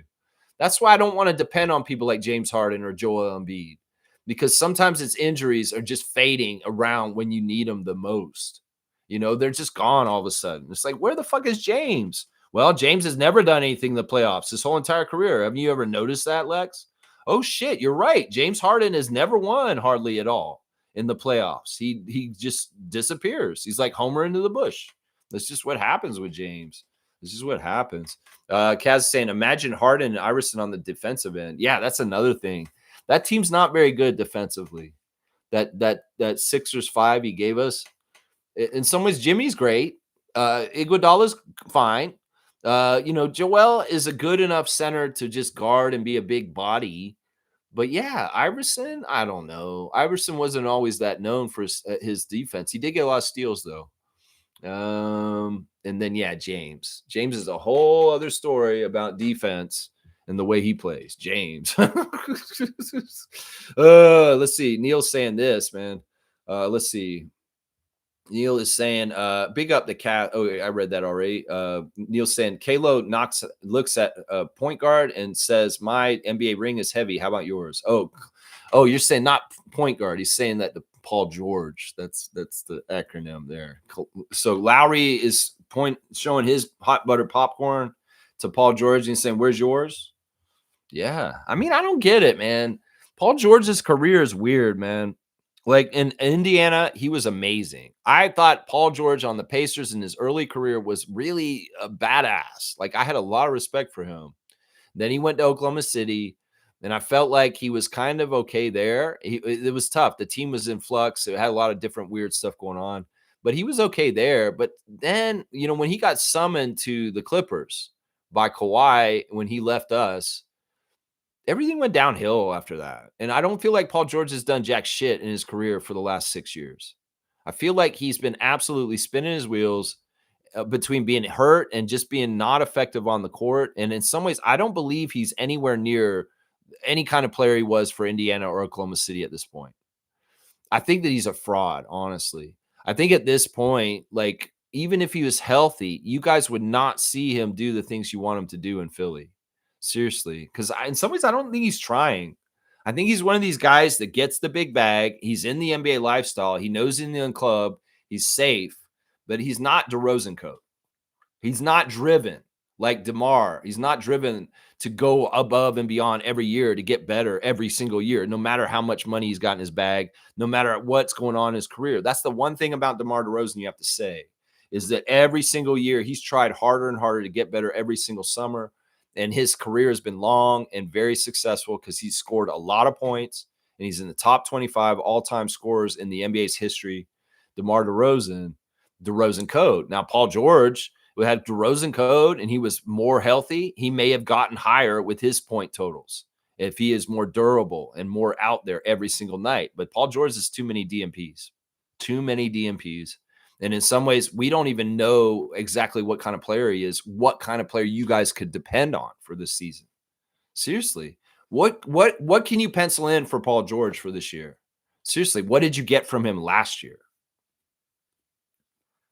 That's what I'm saying. Now, you think he's just magically going to be aggressive and hungry and want to play? No, that man's sitting on a big, huge pile of money, living an NBA life, and he don't give a shit about anything other than collecting. And in some ways, he's not getting out there trying to do stuff. Seriously, I don't think he has the competitive fire.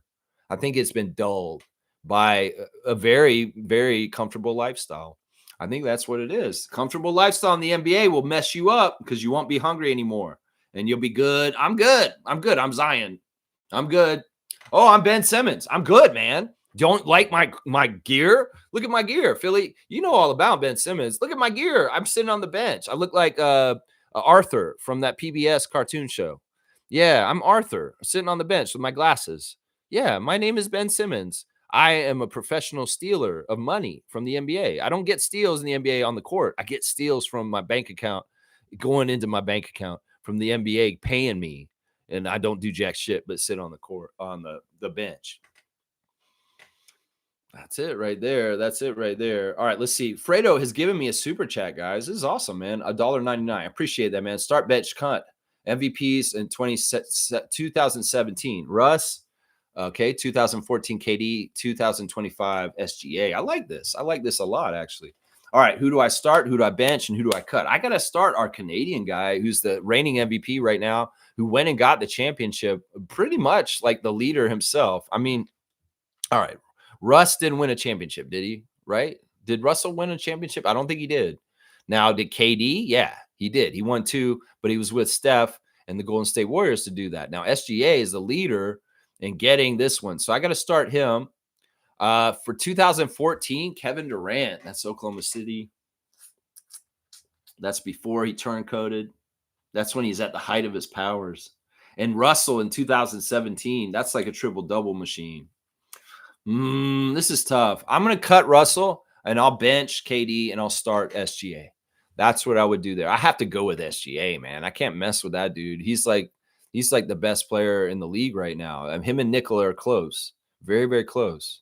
But yeah, you got to go with SGA, man. That's right. W for Fredo. There you go. See, you getting on the good side of things now. We even got Maple Leaf fans here again today. All right, I see you, Toronto Maple Leaf fan. Let's see what's going on. Let's see. Fiercey saying, hi, Neil. Lex, I lost track of when training camp starts for the main roster. How many weeks to go? Well, when I flipped the calendar to September on Monday, the media day is at the end of the month, and that will be when it starts. I believe the media day is like right at the end of September, and then they'll get on a plane and they'll fly to Calgary, and they'll do training camp in Calgary basically the first week of October, and we'll start getting preseason games on that first Friday, I think, in October. So yeah, not on the first Friday, the second Friday. So yeah, it's basically right at the end of September. Things are all going to start. Fiercey. That's when right there. That's right. Kaz is saying start KD, bench SGA, cut Westbrook. That's his take. Flipping the other two, I can respect that because Kevin Durant at that point in his career on Thunder was just so OP. So OP. Yeah. You clipped it. You clipped that. Oh, wow, Mo. Well, I'm going to give you a dunk. Thanks for clipping that. So you were in there too. I didn't know if you were in there or not. I wasn't talking to him a whole lot on that stream. I was kind of hanging out and watching. And I talked to him very briefly for a second. But for the most part, I was kind of just observing. So I didn't know you were actually there. Good job, Mo. That was a great clip. And I'm glad you caught that exact part that he said. You saw that go by and you're like, oh, I want to clip this. And I don't know. Scottie is saying, don't clip me. But I think he wouldn't get mad at you for clipping that. I stopped clipping him after he asked. I used to clip him when he'd say stuff to me and it'd be like, oh, Raptor Streak. And it's like he's talking to me. And like that clip that's on my channel right now saying the Raptor Streak's GOAT, all that stuff. He got mad at us for clipping him too much. And we was kind of saying, don't clip me, guys, anymore. But you know what? I don't think he'd get mad at you for clipping that, especially since that was such a flattering kind of clip. And it's gone viral. Honestly, there's a lot of people that are putting it all over the place. So Scotty's quote is about wanting MVP. Yeah, I'm all about that. Good job, Mo. I gave you a dunk for it. What did you get on the dunk charts now? You are at 93. 93 on the dunk charts. Boom, goes the dynamite. G saying start SGA, bench KD, cut Westbrook. That's what I said. Fredo saying Clippers experiment really backfired. Yeah, Kawhi. I'm going to be like Serge Ibaka right now. Oh, Kawhi. Why Kawhi? Serge Ibaka did an interview recently saying that he thinks the Raptors could have won 2 more championships if Kawhi had just stayed. And I mean, the way we played in 2020 in the pandemic year, we were the top team in the league when the pandemic hit. Like the Raptors had the best record in the league and were the hottest team in the NBA when Rudy Gobert touched the microphones and the world shut down. And, I could say like the way we played the Celtics in the bubble playoffs to that 7-game series, it was a classic. If Kawhi Leonard was on our team, we're beating the Celtics. And then it's basically you got to get past Miami and get to the finals against the Lakers. If it's going the way that it did, I think the Raptors could have beat both those teams with Kawhi Leonard still on the team. And it's so dumb. Kawhi said he didn't think that our team was good enough to repeat. You're an idiot. We were. And we were way better that year than any team you've been on with the Clippers since. Seriously. So it is what it is. We can't go back in time in a time machine. Poor decisions were made by Uncle Dennis and Kawhi. And, well, the Clippers experiment of Kawhi, what he wanted to do going home, it's completely failed. completely failed, and it will continue to fail even this year. It'll fail again. Watch. Let's see. Toronto Maple Leafs fan is here. Good to see him, man. Paul George is one of the most talented players in the NBA. I think they will be tough if they make the playoffs. I don't think he's that anymore. I think he's overblown and overhyped. Seriously, he's like a player's player. Everybody in the league thinks that he's so good. It's like Carmelo. Carmelo's the same way. Carmelo Anthony and Paul George, I do not hold as a high esteem as everybody else does. To me, they're not winners. They're not. They haven't won. Neither one of them did. Carmelo Anthony did not win a championship. In some ways, he was a prolific scorer. He scored a lot, and people loved his game. They like watching him. Some players want to mimic him. Some players want to be like him. Paul George is the same thing. There's a lot of young players coming up. They're like, oh, Paul George this, Paul George that. I get it. But in some ways, I don't. Because I'm like, what the fuck? Why would you want to mimic a guy who ain't won jack shit? You'd want to mimic a guy who has won something like Tim Duncan or Michael Jordan. Why wouldn't you mimic those guys? Kobe Bryant. You mimic those guys. You don't necessarily mimic Paul George, who's kind of been a failure, honestly. There's this channel on YouTube called Stunted Growth, and I think they're going to have to do some stuff on Paul George by the time he's done and explain exactly why his career wasn't as good as it was supposed to be. And I think a big part of it is that he's gotten lazy on the bag and that he's just living that NBA lifestyle. He's comfortable. He got too comfortable. And when you're too comfortable, you don't have that hunger anymore. And you're not trying anymore. And in some ways, yeah, it's real easy to have a DMP or say, hey, yeah, I'm sorry, team. Doctor said I'm hurt. I can't play. I'm not out there. You know what? And on the down low, I'm not really trying to get out there because I'm just trying to collect. Yeah, that's it. I'll get paid either way. It's a guaranteed contract. If I wear street clothes on the Sixers bench, is that a big deal? Is that why Kyle's mad at me? Is that why Kyle doesn't respect me? Is because I'm kind of coasting on the end of my NBA career and just collecting checks, and I don't really give a shit about actually showing up on the court. That's what I would say, Toronto Maple Leafs fan, about Paul George right there, because that's kind of been the pattern for the last 6 years with him. Is like not showing up, not playing, not being healthy. There's a pattern of not being healthy very regularly. It starts to make me think, oh, this guy's living the lifestyle. He don't give a shit about getting on the court. You don't. That's what I'm saying. Fredo's saying, Rondo or DeMar, who would you put in the Hall of Fame? Oh, easily DeMar DeRozan. I mean, Rondo has a case too. I mean, he has won multiple championships. I believe he won a championship with both the Lakers and the Celtics. In some ways, Rondo, should get acclaim for that. I think he's a very good leader and point guard, underrated in some ways. But I'm a homer. I'm a Raptors fan. I got a DeMar DeRozan bobblehead sitting behind me. I've got a signed copy of DeMar's book. DeMar signed this copy of his book here that I've got. So it's like, I got to go with my guy DeMar, even if he never won anything. The thing about DeMar that's different than Paul George is he consistently showed up and he got better and better as his career went on. That streak of hitting clutch shots for the Bulls a couple years ago was insane. Like, seriously, he had like 3 straight games where he hit game winners to win the game for the Bulls. That's just like, in some ways, that's showing DeMar progressing as an artist on a basketball court further and further with what he does. And this is stuff that he started learning with the Raptors in the early 2010s. They get to this pinnacle of his art and what he's learned as an artist on the court. He gets to this point. So, yeah, I'm biased. I'm going to say DeMar DeRozan if I have to choose one of the two. But I think Rondo has a strong case for Hall of Fame, too. Now, I feel like Rondo, in some ways, is on a weird list with Dennis Schroeder as far as, like, not really a celebrated former NBA player or NBA player. And that there's something weird about people don't respect him as much as they should in some ways. I don't know. Toronto Maple Leafs fan is saying this. I would love for the Raptors to trade for Paul George if he becomes available. Yeah, that's a no-go, man. That's the dead end, man. Did you not just hear what I was saying? Do the Leafs have anybody on their team that's just collecting checks and they don't actually show up and play? That's who this guy is. Are you from the GTA? If so, why aren't you a Maple Leafs first fan? I kind of went over this with you. I am from the GTA. I was born right downtown in Toronto, and I'm a diehard Canadian and Toronto fan. for most of their teams. It's just, I grew up in Florida, though. I moved down there and grew up in Florida, so I'm very American too. I grew up in Tallahassee. I'm a Florida State Seminole. Went to university there, but Toronto is my favorite city in the world, and the Raptors are my favorite team. And I'm not a fan of the Leafs. I've told you this is partly because of the way MLSE has treated the Raptors within it. Brendan Shanahan, once again, was a racist, and he would not allow the Raptors to have any pictures in the lower concourse of the Scotiabank Arena. And that's bullshit. That building was intended to be built for our team, not for your team, buddy. No, the Air Canada Center site was the Raptors site, and the Leafs just jumped in on it in the beginning.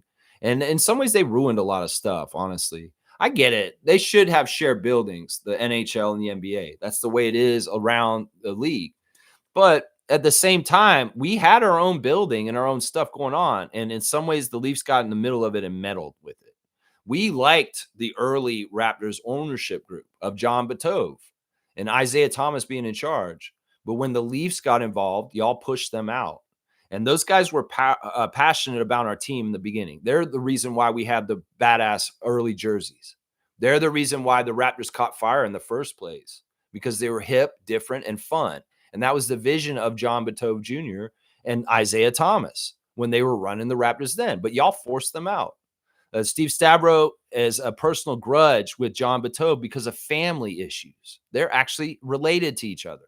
And when Steve Stavro and Knott Farms and the MLSE and the Leafs came involved, they said, I will not buy this team or have anything to do with this team as long as John Batove is involved. So he strong-armed the man who had the passionate vision of building the Raptors in the first place, the original owner, John Batove Jr. So yeah, fuck the Leafs for their bullshit and meddling with the Raptors. We'd be much better off if you guys weren't the other franchise in town for the hockey. Seriously. You guys are so arrogant and full of shit and toxic. Your fan nation's very toxic, and it bleeds over into our fan nation. And I don't like it.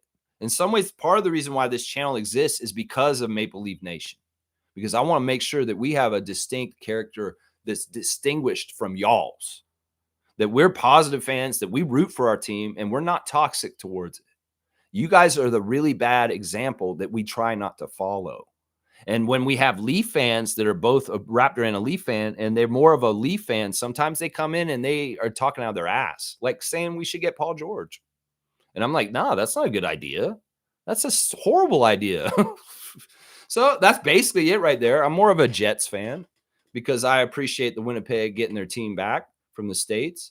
And I just don't appreciate how the interaction with the Raptors and the Leafs has been underneath the umbrella of MLSE. And I'm very worried with Ed Rogers being in charge because he wants to integrate things once again with the Blue Jays too.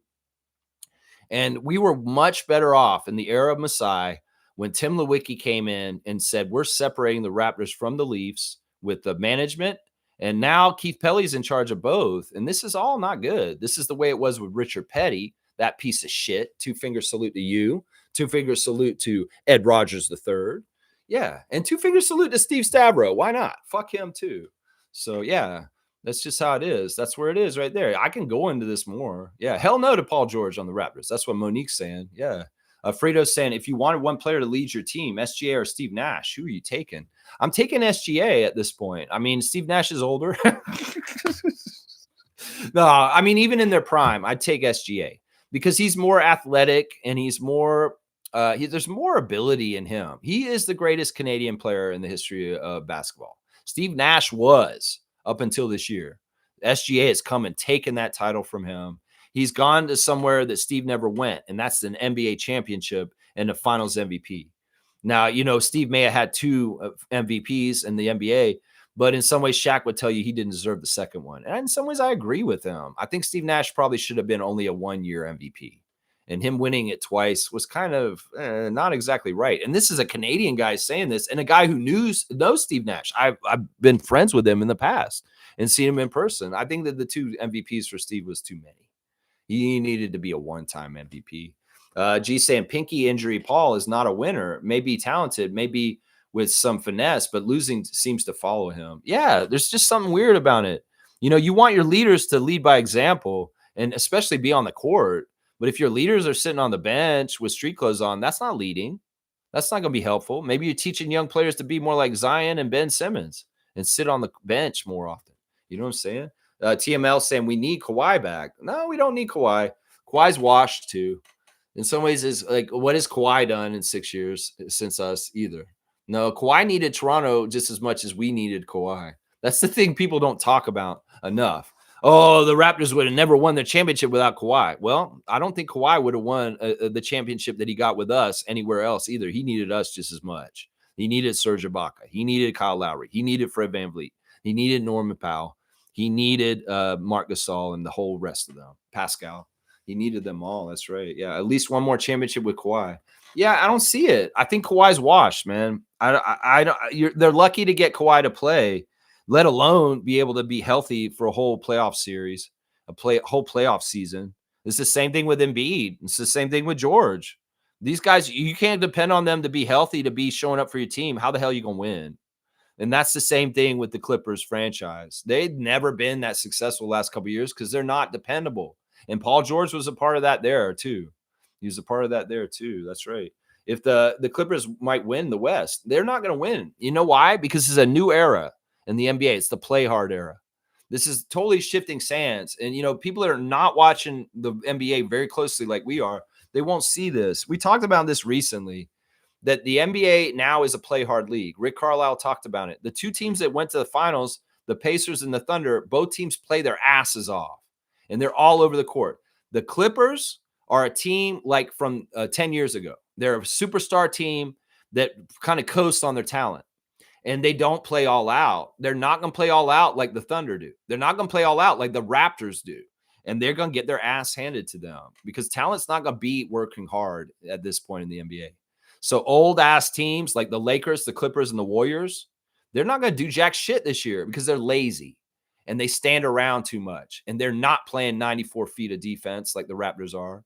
They're not doing traps and getting the ball and being an irritant. No, they're standing around because they're lazy, and they only work on the offensive end. They don't work on the defensive end. And in this league, the change is happening. We're seeing it in FIBA games right now on Eurobasket, AmeriCup, and Afrobasket. The teams that win are the teams that play an intense defense that is stifling and making the teams turn the ball over and get an easy transition baskets.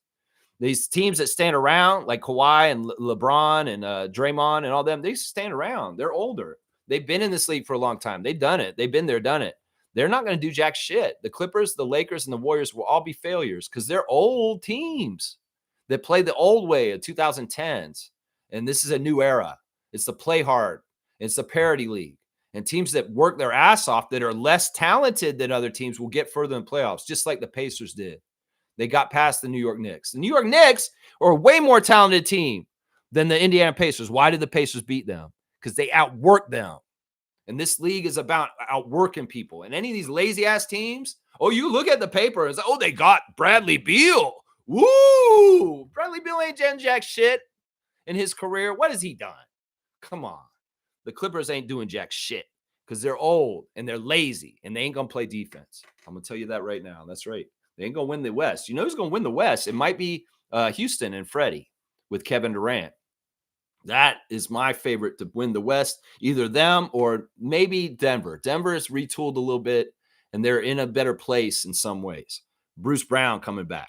So we'll have to see what happens with Denver too. But yeah, it ain't going to be any of those California teams. All four of those California teams are going to be bad this year. Trust me. The Lakers, the Clippers, the Warriors, and the Kings are going to have trouble this year. All four of them right there. Yeah. Hot take. Clippers and Mavs are the two best teams in the West. Well, a lot of people are saying that the Mavs should be better because of Cooper Flag, but I don't believe it. I think if Wemby doesn't add up to a jump for the Spurs right away, Cooper Flag ain't going to do it either.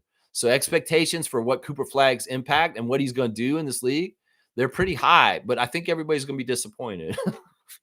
I could see the Mavericks being a play-in team again, like right around there. I could see that. The two best teams in the West are probably Denver and Houston. Let's just put it that way. I think it's Denver and Houston. Let's see. Then it's OKC. I keep forgetting. Of course, the Thunder. It's the Thunder, Houston, and then Denver. Those are, the Thunder are the best team in the West for sure, for sure. That's right. Yeah, OKC and Houston are the two best teams. No, you can't put them in there, man. You can't put them in there. Rondo would be known as one of the greatest players in the world if he had different skin color. I don't know about that. I don't know about that. I don't think that's what's holding him back. I don't know what it is. In some ways, his personality is a little weird. Like behind the scenes, he's weird. And some people may be like, this guy kind of rubs me the wrong way. I don't know. They never promoted him or put him that kind of way. You like watching Rondo? Yeah, he's not a bad guard. I think he was very good. I think he was a very good player. Fiercely saying Debo equals artist. PG-13 equals con artist. All right, you want to dunk, Fiercely? That's pretty simple and fun right there. That's pretty fun right there. I mean, listen, he wore a Where's Waldo costume for Halloween. He's just opening himself up for all kinds of bad jokes. Paul George wearing a Where's Waldo. Seriously, y'all. Seriously. Most saying this, Masai Ujiri has been appointed as a sustainable development goal advocate by the United Nations. News from this week. Yeah, we went over this a couple days ago, that Masai is bigger than basketball. He's in politics, and he's been given a position by the United Nations, and that's fantastic. This is, he could be doing so much for the world outside of basketball, and that's what he's going to do. Like I said, anything after the Raptors in the NBA is a step down. And that includes taking a job with the Lakers. That's a step down. I'm sorry. A lot of people would be like, whoa, you're saying that? Yeah, because that's the way Masai looks at it. It's not even about what you think about it. Masai would think, man, this job in Toronto was so great. I loved being the president of the Raptors. And it was amazing 12 years. But it's over. And in some ways, like, I know all these other teams want me to come there. Washington, you're crazy. I've never come to Washington Wizards. Atlanta, oh, okay. Yeah, no, you can have Landry Fields, but not the great Masai. The Lakers are the one team that may be able to lure Masai back into being in leadership in the NBA. And it's only because they would pay him so much freaking money. And it's maybe be similar like the Dodgers. The Dodgers are spending so much money to win in Major League Baseball. The Lakers are showing symbols that they might do that soon, because the buses are selling the team to the same ownership group that owns the Dodgers. And the Dodgers have deep pockets, Ohtani, all that bullshit. Well, that would be the move, would be that the new ownership group of the Lakers are like, we want the very best. And we know Ujiri is, and we're willing to pay him $20 million a year or $30 million a year. He's not going to go back for 15. That's what we were paying him. He's going to have a pay increase. And if the new ownership of the Lakers want to pay Masai Ujiri 20 to 30 million a year to run their team, they might get him then. They might get him then. But I don't see it otherwise. And otherwise, he could go into politics and do everything else, and he'd be fine. Ty Domi. Okay, we'll bring up Ty Domi. He did play for the Leafs at the time when I worked in the arena. We had Steve Thomas. We had Curtis Joseph. We had Thomas Caberlet. We had Berzin. We had Nick Antropoff. Yeah, that was the era when I worked there. Alex McGillney. Yeah, Matt Sundin, of course, the captain at the era when I was working at the arena and watching a lot of Leaf fans there. Yeah, TML saying, you're a Florida man. Now I understand. Yeah, I'm that weird combination of Canadian Floridian. Canada is a diverse country with people from all around the world. And I love that. I love the diversity of Toronto. And I love how, there's people that I can learn from. I have a friend from Sri Lanka. I have a friend from Jamaica. I have a friend from, South America. I have friends from all around the world that I have here that have all different experiences. And I love that. And in some ways, I'm the friend from Florida. I'm the Americanized Canadian. I am a Canadian first and foremost. And for damn sure, I line up on this side, elbows up, against Donald Trump and his bullshit. But I am technically an American citizen also right now. And, I'm very proud Canadian, honestly. I really, really am. And that's why that's part of my personality and the way I act, is that I am Americanized. I'm not the normal kind of Canadian guy who's kind of very polite and unassuming. No, I can be very brash and kind of a little bit different. And that's the Florida in me. Yeah, definitely. Fredo's saying, I remember that antagonizer. Ty Domi. Yeah. Yeah. I guess if you're a Philly fan, yeah, you're going to remember Ty Domi. Let's see. Leaf fan said, I've never been to Florida, but it sounds like there are a lot of very nice cities. It's not a bad place in some ways. But it is a bad place in a lot of ways. The governor's an absolute piece of shit. I'm glad that they shut down Alligator Alcatraz. There's a lot of problems in Florida, but there are some very beautiful things about Florida also. And there are some very nice people down there too. I have a lot of friends down there that are living in a place that they're not totally happy with right now because of the way things are going. And they are about to fight and resist. Trust me. They're going to fight this bullshit, this anti-democracy shit that's going on with MAGA right now. They're going to fight it. That's right. Let's see. Wayne's saying, it's been reported that a former player of the Leafs left because of threats to himself and his family. His address was made public and fans encouraged to visit. The Leafs are toxic and they should go away. I'm wondering if that's Marner. I mean, that would make the most sense with what's happened in the last year, as far as this is what I'm talking about. Leaf fans, y'all need to chill, seriously. And I said this before, a Toronto Maple Leafs fan.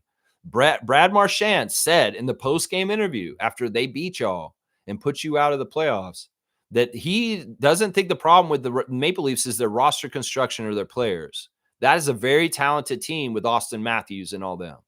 It's not the problem. The problem is with the fans and with the press, that y'all are way too toxic. It's not just the fans. The press is involved too, because they over nitpick, they pick apart, they put out articles, they gaslight, they do all that shit. But the fans are toxic too. And if this is true, that maybe possibly Mitch Marner's personal information about his address was given publicly and people were harassing him, that y'all need to stop. Seriously. Y'all need to get other hobbies. Y'all need to allow your team to breathe, is what it is. Y'all are so constrictive and toxic on top of your team that in some ways, look, I'm covering my team every day, but I'm doing it in a very nurturing way. I'm like, you know what? I love Scottie. I want Scottie to be the best player in the world. I'm not like, Scottie is a piece of shit. I hate him. No, I'm not doing that shit on this channel. I'm for my team. I'm for my players. Almost blindly in some ways, almost delusionally. But in some ways, that's how you should be as a fan nation. You guys are way too critical of the Leafs. You're too nitpicky. You're toxic. And y'all need to chill. And I know you may be one of the better fans, TML fan, but there's too many other people in your fan nation that are doing this wrong. And that is what's adding up to y'all's misery and failure. Seriously, I don't even think it's the players anymore. I don't even think it's the front office. It used to be the front office. You could blame the front office, because the Leafs front office had too many cooks in the kitchen, and there's too much jibber jabbering, too much push pull, and two different egos trying to do different things. And the league and the team was not put together correctly and made any sense. I think you guys have actually gotten your shit together under Shanahan for a while, put pretty good rosters out there, and have competed. But what is not adding up to this? It's the pain, it's the misery, it's the anticipation of it. That you guys know you're going to fail at some point and you actually make it a prophecy that happens. That's part of it. Y'all aren't aiming high enough in your brains to think, oh, we can do it, because the pattern is shown over and over again and you guys live it through. It's like a fucking, what's that movie where it's every single day is the same? Groundhog Day. It's like Groundhog Day. Y'all are waking up in the alarm every day, Bill Murray, and you're living the same nightmare over and over again. How do you break that cycle? You change your fucking behavior, Leafs Nation. You change your behavior. You start being unconditionally for your team, like I am for the Raptors. The Raptors won 20 games. The Raptors won 10 games. I don't give a shit. I love that team anyway. It doesn't change my passion and my love for them. They win 60 games. Hell yeah, I'm overjoyed. But that's the thing. You guys are not nice. Think of it as this way. If you want to learn how to do this correctly, like how I'm trying to do it here and trying to be a role model for Raptors Nation, to not be toxic like Leaf Nation, you have to think about how a parent is a parent to a child. You have to unconditionally love your child. Seriously, your child's going to fuck up. Your child may skip school and get detention. Your child may get suspended. Your child may beat up a kid or do something wrong.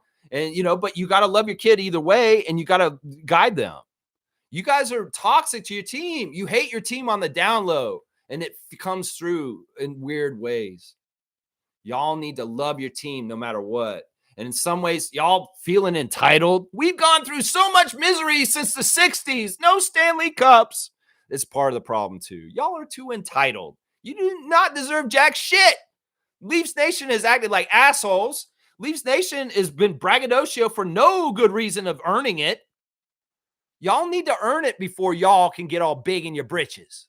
And the thing is, y'all putting that horse behind the cart instead of pulling the cart. So figure that out. And what I said, if there's anything I just said right now that can help Leafs Nation, I'd love that, because I do want to see happiness in Toronto. I do want to see Leaf fans smiling because they enjoy their team. I feel like y'all don't even enjoy your team. Like, what the fuck is wrong with you? Why even put all the energy and the money into being a Leafs fan if you're going to be miserable and not enjoy it? Go do something else. In some ways, I say come and join us for a while. Don't watch the Leafs this year. Be a Raptors freak. Be with us this year, a TML fan, and watch how we do it this whole season, and then go and teach your own nation. Seriously. I had to separate it because I've seen y'all as one of the biggest problems for the Raptors is Leafs Nation, because y'all are jaded, you're cynical, you're toxic, and y'all come with y'all's attitude into our nation. And I'm like, no. Leafs fan, you want to talk Raptors basketball, you leave your jaded shit from your history with the Leafs and their failures at the door, because we ain't doing that here. Raptors have success. Raptors have that Larry O'Brien sitting behind me. Raptors have been historically in the playoffs a lot in the last 15 years. So that's what I'm saying. You know, the people that want to talk about Toronto sports as just failures and shit, no, I ain't doing that. Blue Jays have had their issues, sure, but they won World Series twice in the 90s, and they've had success. They're having success right now. And that's the thing. You have to allow space for your team to succeed. And I feel like the Leafs Nation is too constrictive with their expectations and their entitlements on their own team. And that's the biggest thing right there. That's it. I'm a Jets fan. That's right. I have family that lives in Winnipeg. I have an uncle that's a season ticket holder for the Winnipeg Jets. And in some ways, I have a lot of family in Manitoba. And that's why I root for Winnipeg. I root for the Canadian teams in the playoffs at the end of the year. So if it's Vancouver, if it's Calgary, if it's Edmonton, if it's Ottawa and Montreal, I'll even root for them just as much as I'll root for Toronto. Because in some ways, I just want the cup back in Canada. I just like everybody else. But Winnipeg would be my favorite. If the Jets won the Stanley Cup, that would be very awesome. And that community and that city would deserve it. They deserve it. They are more entitled to winning another Stanley Cup or getting a Stanley Cup in the first place than the Leafs winning another one right now, because that community lost their team for a while. And they didn't have an NHL team, and they appreciate their team, and they follow their team, and they love their team. That's right. Yeah. Yeah. I can't believe you, man. Of course I can love the Winnipeg Jets. This is where my family's from, Ontario and Manitoba. So I have family ties to Manitoba. So of course I can love the Jets. I'm not trying to jump on bandwagons just to win. If it was like that, I'd be a Florida Panthers fan. Nah. I'm more of a Lightning fan if you're talking about down in Florida, but I'm not a Lightning fan. I'm not. I'm more of a Leafs fan than a Lightning fan. But I do tell Leaf fans, if you really want to have postseason success, just watch the Lightning and squint. You can act like they're the Leafs. That burn was justified. Do you stream your thoughts during every Raptor game? What I do is during the season, I do previews and reactions. On the day of the game, in the morning, I'll preview the game. I'll give my insights on what I think we'll see in the game that night. I'll do a report on the referees. I'll tell you which referees are favoring the Raptors, which ones are not. I do that kind of stuff. And then the day after, we do a reaction show where we go over the game the next morning and we talk about stuff we saw in the game. Maybe we talk about certain plays. And you guys can get your opinions on the game the night before also. So that's kind of how it works with the schedule when the season's going on. We're in off season, so we're in off season mode. So we're doing Share the Love Club and trivia and stuff like that. So yeah. Are you a Jays fan? I'm a huge Jays fan. Though by far, I'm for sure with the Blue Jays and the MLB. My little brother was born on the day the Jays started, and I've been going to Jays games since I was a little kid. Since I was very little. I used to go to Exhibition Stadium and watched George Bell play, Dave Steve, Ernie Witt, Tony Fernandez. That's right. That's right. Yeah, I worked for the Leafs. Yeah. I used to work in Air Canada Center. I was an original hire when they first built the building and they moved from Maple Leaf Gardens to the Air Canada Center. I made Mr. Sub. I was concessions, but I was at every event. I was at every Leaf and Raptor game working. I had a deal with my buddy Steve on Raptors games. I didn't have to work as hard. I could go fuck off and watch the game more. And when the Leafs played, he could fuck off. And I worked harder for Leafs games because in some ways that was how we did it. And it worked real well. That's right. That's right. Yeah. When was that? I worked for them from 99 when they built the building. When they went into the Air Canada Center, I worked for them for 5 years after that. I went from 99 to 2004. I worked for MLSC. Yeah. So I was there during the Vince years, the Vince Carter years. Wayne saying, I noticed a certain cohort that Rob's successful cohort of their habits always encourage other cohorts to adapt or copy their losing habits. These set of losers are always encouraging mediocrity to us. Yeah. I mean, I understand what Wayne's explaining here. It's like, it's almost like, look, I get it. You can't really separate your fandom between Leafs and Raptors. And you look at sports the same way, some of these people. And like I said, some of these people are just jaded. Some of them are cynical. Some of them have had misery and failure because of the Leafs. And they just expect failure. It's almost like they set up to think about failure happening inevitably.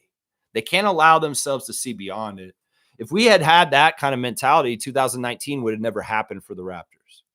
In some ways, we needed to dream and believe that anything is achievable, even something that nobody else could see happening. And that's how everything opened up and allowed for Toronto Raptors to win the 2019 NBA championship. If you don't have the space to grow into, to do that, you won't do it ever because you won't see it ever being a possibility. All the players on the Raptors knew this, they could do it. I knew they could do it in January. I called out that the Raptors were going to win the championship in January of 2019. I have the receipts for it. I can show you. I have clips of me predicting the Raptors are going to win the championship this year. And I was right because I saw it. As soon as we got Marc Gasol, I knew it. As soon as we got Marc Gasol, we're going to win the championship, guys. We're going to win the championship. That's right. Dan Rosario saying, rest in peace to Berezin. Did Sergei Berezin die? I did not know that. That's sad. That's sad. Wayne saying, we as fans stay in our lane. We only talk about the team on the court and championship. We don't know what they drive or live. Give them room to enjoy their job. Yeah, they're human beings like all of us. Just because they're publicly known doesn't mean that we all have rights to access to them. Seriously. They give so much to be in the public eye already. I know there's a lot of perks in being famous, but there's a lot of downsides too, guys. Like you're just trying to take a shit and somebody's trying to talk to you through a bathroom stall, shit like that. So, I mean, people should know what's toxic and what isn't. And there's a lot of Leaf behaviors that are very toxic. And that's what we're trying to talk to TML fan about today. Because in some ways, I want to see you guys improve with the performance and the success of the Leafs, and also just with you guys' behavior. Because I know that if you guys get better as a fan nation and you're less toxic, it'll help a Raptors nation also indirectly, because we are in the same Venn diagram in a lot of places. And that's part of it. As TML fans, a Raptors fan too, obviously. And, he's going to be involved in Raptors stuff, but he's a Leaf fan primarily. Well, we want him to be the proper kind of Raptors fan on the side of his Leaf fandom. And if he can be a more positive, seeing the bright side of things for the Raptors, like this year coming up, it's going to be amazing. Then, hopefully that can help him maybe take some of those stuff to his Leaf fandom and help change the atmosphere there. But yeah, Brad Marchand is exactly on it, man. As far as saying the people that are holding the Leafs back are the media. The media is a big part of it too. It's not just the fans, but the media shapes the fans to a degree. And that's part of it too. Yeah, Berezin passed away June 26th of last year. That's sad, man. He's very young. That's too young to die. I didn't know that. That sucks. All right, let me check and see what else is going on my tabs and make sure I didn't miss anything. Y'all, straight goods on Canadian goods. This is what I'm trying to do here. I'm trying to get you guys to spend more money on Canadian items. And well, we're going to go ahead and go with a franchise called Burger Factory. You guys know Burger Factory? Well, Burger Factory is a Canadian-based franchise operation, and it has local suppliers from Canada. So 10 out of 10 on the Canada score. If you have a burger factory in your area, know that if you're eating at Burger Factory, you're eating 100% Canadian goods. So that's what I say to you. Go and support Canada. That's right. Did I do the referees for the WNBA check? No, I did not. Let's see. We got Minnesota at Connecticut today. Tierra Cruz is the crew chief with Tim Green and Sarah Williams. Washington at Golden State Valkyries. Madge Forsberg with Charles Watson, Jason Alabanza. Chicago at Seattle Storm. Roy Gilbien, Catherine Chang, and Tyler Merkovich. And finally, New York Liberty will visit Phoenix Mercury tonight. Jeff Wooten is the crew chief with Tony Patillo as the ref, and Agan Abazi is the umpire. So just checking in on our ref check for our WNBA action tonight. That's right. Let's see what else. We got Raptors Reddit reactions. Let's see. Okay, listen, this is interesting. Raptors Reddit's talking about how Jordan Lloyd is playing for Poland, guys. It's really interesting. He plays for Poland. I don't understand why he's playing for Poland, but he's playing for Poland. And, well, he put 32 on Luka and Slovenia, and they beat them in Eurobasket in the last couple of days. That's cool. Guy in a suit. Guy who jumped up off the bench when the Raptors hit that shot against Philly, just torched Luka Doncic at Eurobasket. 32 points. That's awesome, Jordan. I love that, man. I love that so much. Yeah, the semifinals of the AmeriCup are today. USA will play Brazil this afternoon, and Canada will be playing Argentina at 8 p.m. And I am totally picking Canada beat USA in the finals, in the final game, which is tomorrow, I believe. So, yeah, y'all check out. We're going to do a watch along on Discord. If you're a member of the channel, you have access to the Discord server. I'm going to be watching the game live and commenting on it live tonight at 8 p.m. Keyshawn George, Leonard Miller, Trey Bell Haynes, Canada versus Argentina, guys. And we got to get past them to get to the finals. And we'll see if it's the U.S. that are in the finals against us. It's either going to be them or Brazil. So we'll have to see what's up. So AmeriCup semifinal action, 8 p.m. Eastern tonight on the Discord. Hopefully some of you guys can join me and check it out. That's my Raptors Reddit reactions for today. Happy birthday to Trey Johnson. Trey Johnson was briefly a Raptor for a season, very, very briefly. I think Trey Johnson was more known for being on the Miami Heat. But yeah, Trey Johnson is 41 today. 41 years old for Trey Johnson. Wow, that's older than I thought he was. Let's see. Okay, we got to do the classic card. Let's get that going. Yeah, we went over 2 hours. It's fine. It's fine. We had to do a little bit of talking to our Leaf friend, and if I can help you guys figure this out, I will. In some ways, it's like, look, there's a lot of teams in sports that lose all the time, and their fans love them still, and they support it. In some ways, you got to get back to that basics first before you can allow a success to grow within your team. If you're too tough on your team, you're not going to allow it. You're going to stifle it. Is what's happening. Okay, who is that player? I don't even know who that is. Man, do I need my glasses? Oh, I know who that is. That's right. Okay, cool. Actually, this is kind of cool. All right, let's see. First and last name answer, please, for the classic card. It's a tough one. Who is this classic Cavalier on this upper deck card? This is goes way back. If you give me a couple guesses, I'll give you some clues on his name if you guys can't figure it out. Classic card of the day. Who is this classic Cavalier right here? First and last name, please, on the answer. All right, let's see if we get any guesses. And I can tell you whether you're right. Yeah, it's interesting. This is a tough one. This is going to be like a 200-point card. So if you can figure it out, you will get some mucho pointos for this, because this is not the normal classic card. This is a tougher one. So let's see if anybody's got a guess. Oh, wow. Slug Deezy knows. Wow. Slug Deezy has entered the chat. Yes, he's got it on the one-shot hit. There you go. Winston Bennett is exactly right. Wow. I love that. This shows the skill of Slug Deezy and his knowledge of the NBA, that he would know that this is Winston Bennett, a backup forward for the Cavs. That was like, wow, I'm really impressed that he got this. And I know, because I remember last year, Slug Deezy was like this. This isn't any kind of thing. He just knows, man. So, wow, Winston Bennett, I'm really impressed. You know what? I'm so impressed you got it on one shot. I'm going to give you 250. I'm gonna give you 250, Slugged Easy. Because man, you one shot, no miss. It's like OG, man. He doesn't shoot the miss, man. He doesn't shoot the miss. That's right. Bravo. Bravo, sir. Bravo, sir. Winston Bennett, man. Our Raptors freaks know basketball. Let's just put it like that. Bam! Boom goes a dynamite. There you go. There you go. All right, let me wrap it up and get out of here before 2.5 hours. We were talking today about Brian Macon, the trainer of Scottie Barnes. And he's been a very big, important part of Scottie's life for over a decade. And I appreciate Brian for helping to shape our franchise player, Scottie Barnes, to be the great young man that he is. And, Brian, we wish you all the best with your health going forward. I know that the scare this year was a real eye opener, but this is the thing. And I'm sure you look at it the same way. God puts these things in your path on purpose to make you see something that maybe you needed to see. And I feel like that's happened for Brian. And I know that Brian Macon is better for his health scare. And I appreciate him for his dedication to teaching young people how to play basketball. And your Jim, really, really impressive. And I'm happy that you got that endeavor off the ground this year.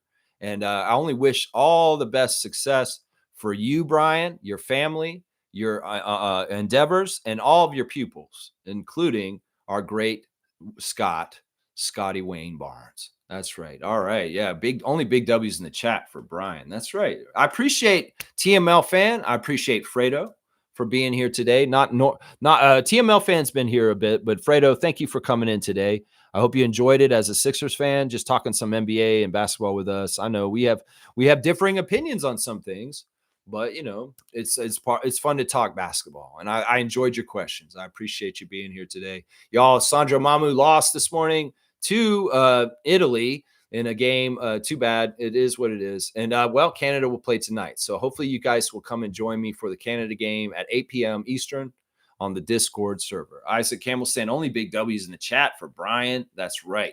That's right. Benevolent one, Isaac Campbell, holding it down for us in the nation's capital of Ottawa, Ontario. I appreciate you guys. All right, I'm out. Thanks for watching the Raptor Freak stream today. We'll have the Sunday report tomorrow. Man, I'm feeling lazy. I have not been preparing anything for the Sunday report. I feel like just doing something hokey. I don't know. I'll think of something this afternoon to do for tomorrow. Maybe it'll be something really goofy, guys. I don't know. I'm feeling goofy. So maybe it'll be something goofy tomorrow. Sunday report. Lex is reporting on what he ate for breakfast. This is what I ate for breakfast, guys. I don't know. That's not enticing. I'll figure something out. All right, let's go. Toronto sports. Take that as you will. Toronto Raptors, Toronto Tempo, Toronto Maple Leafs, Toronto Blue Jays.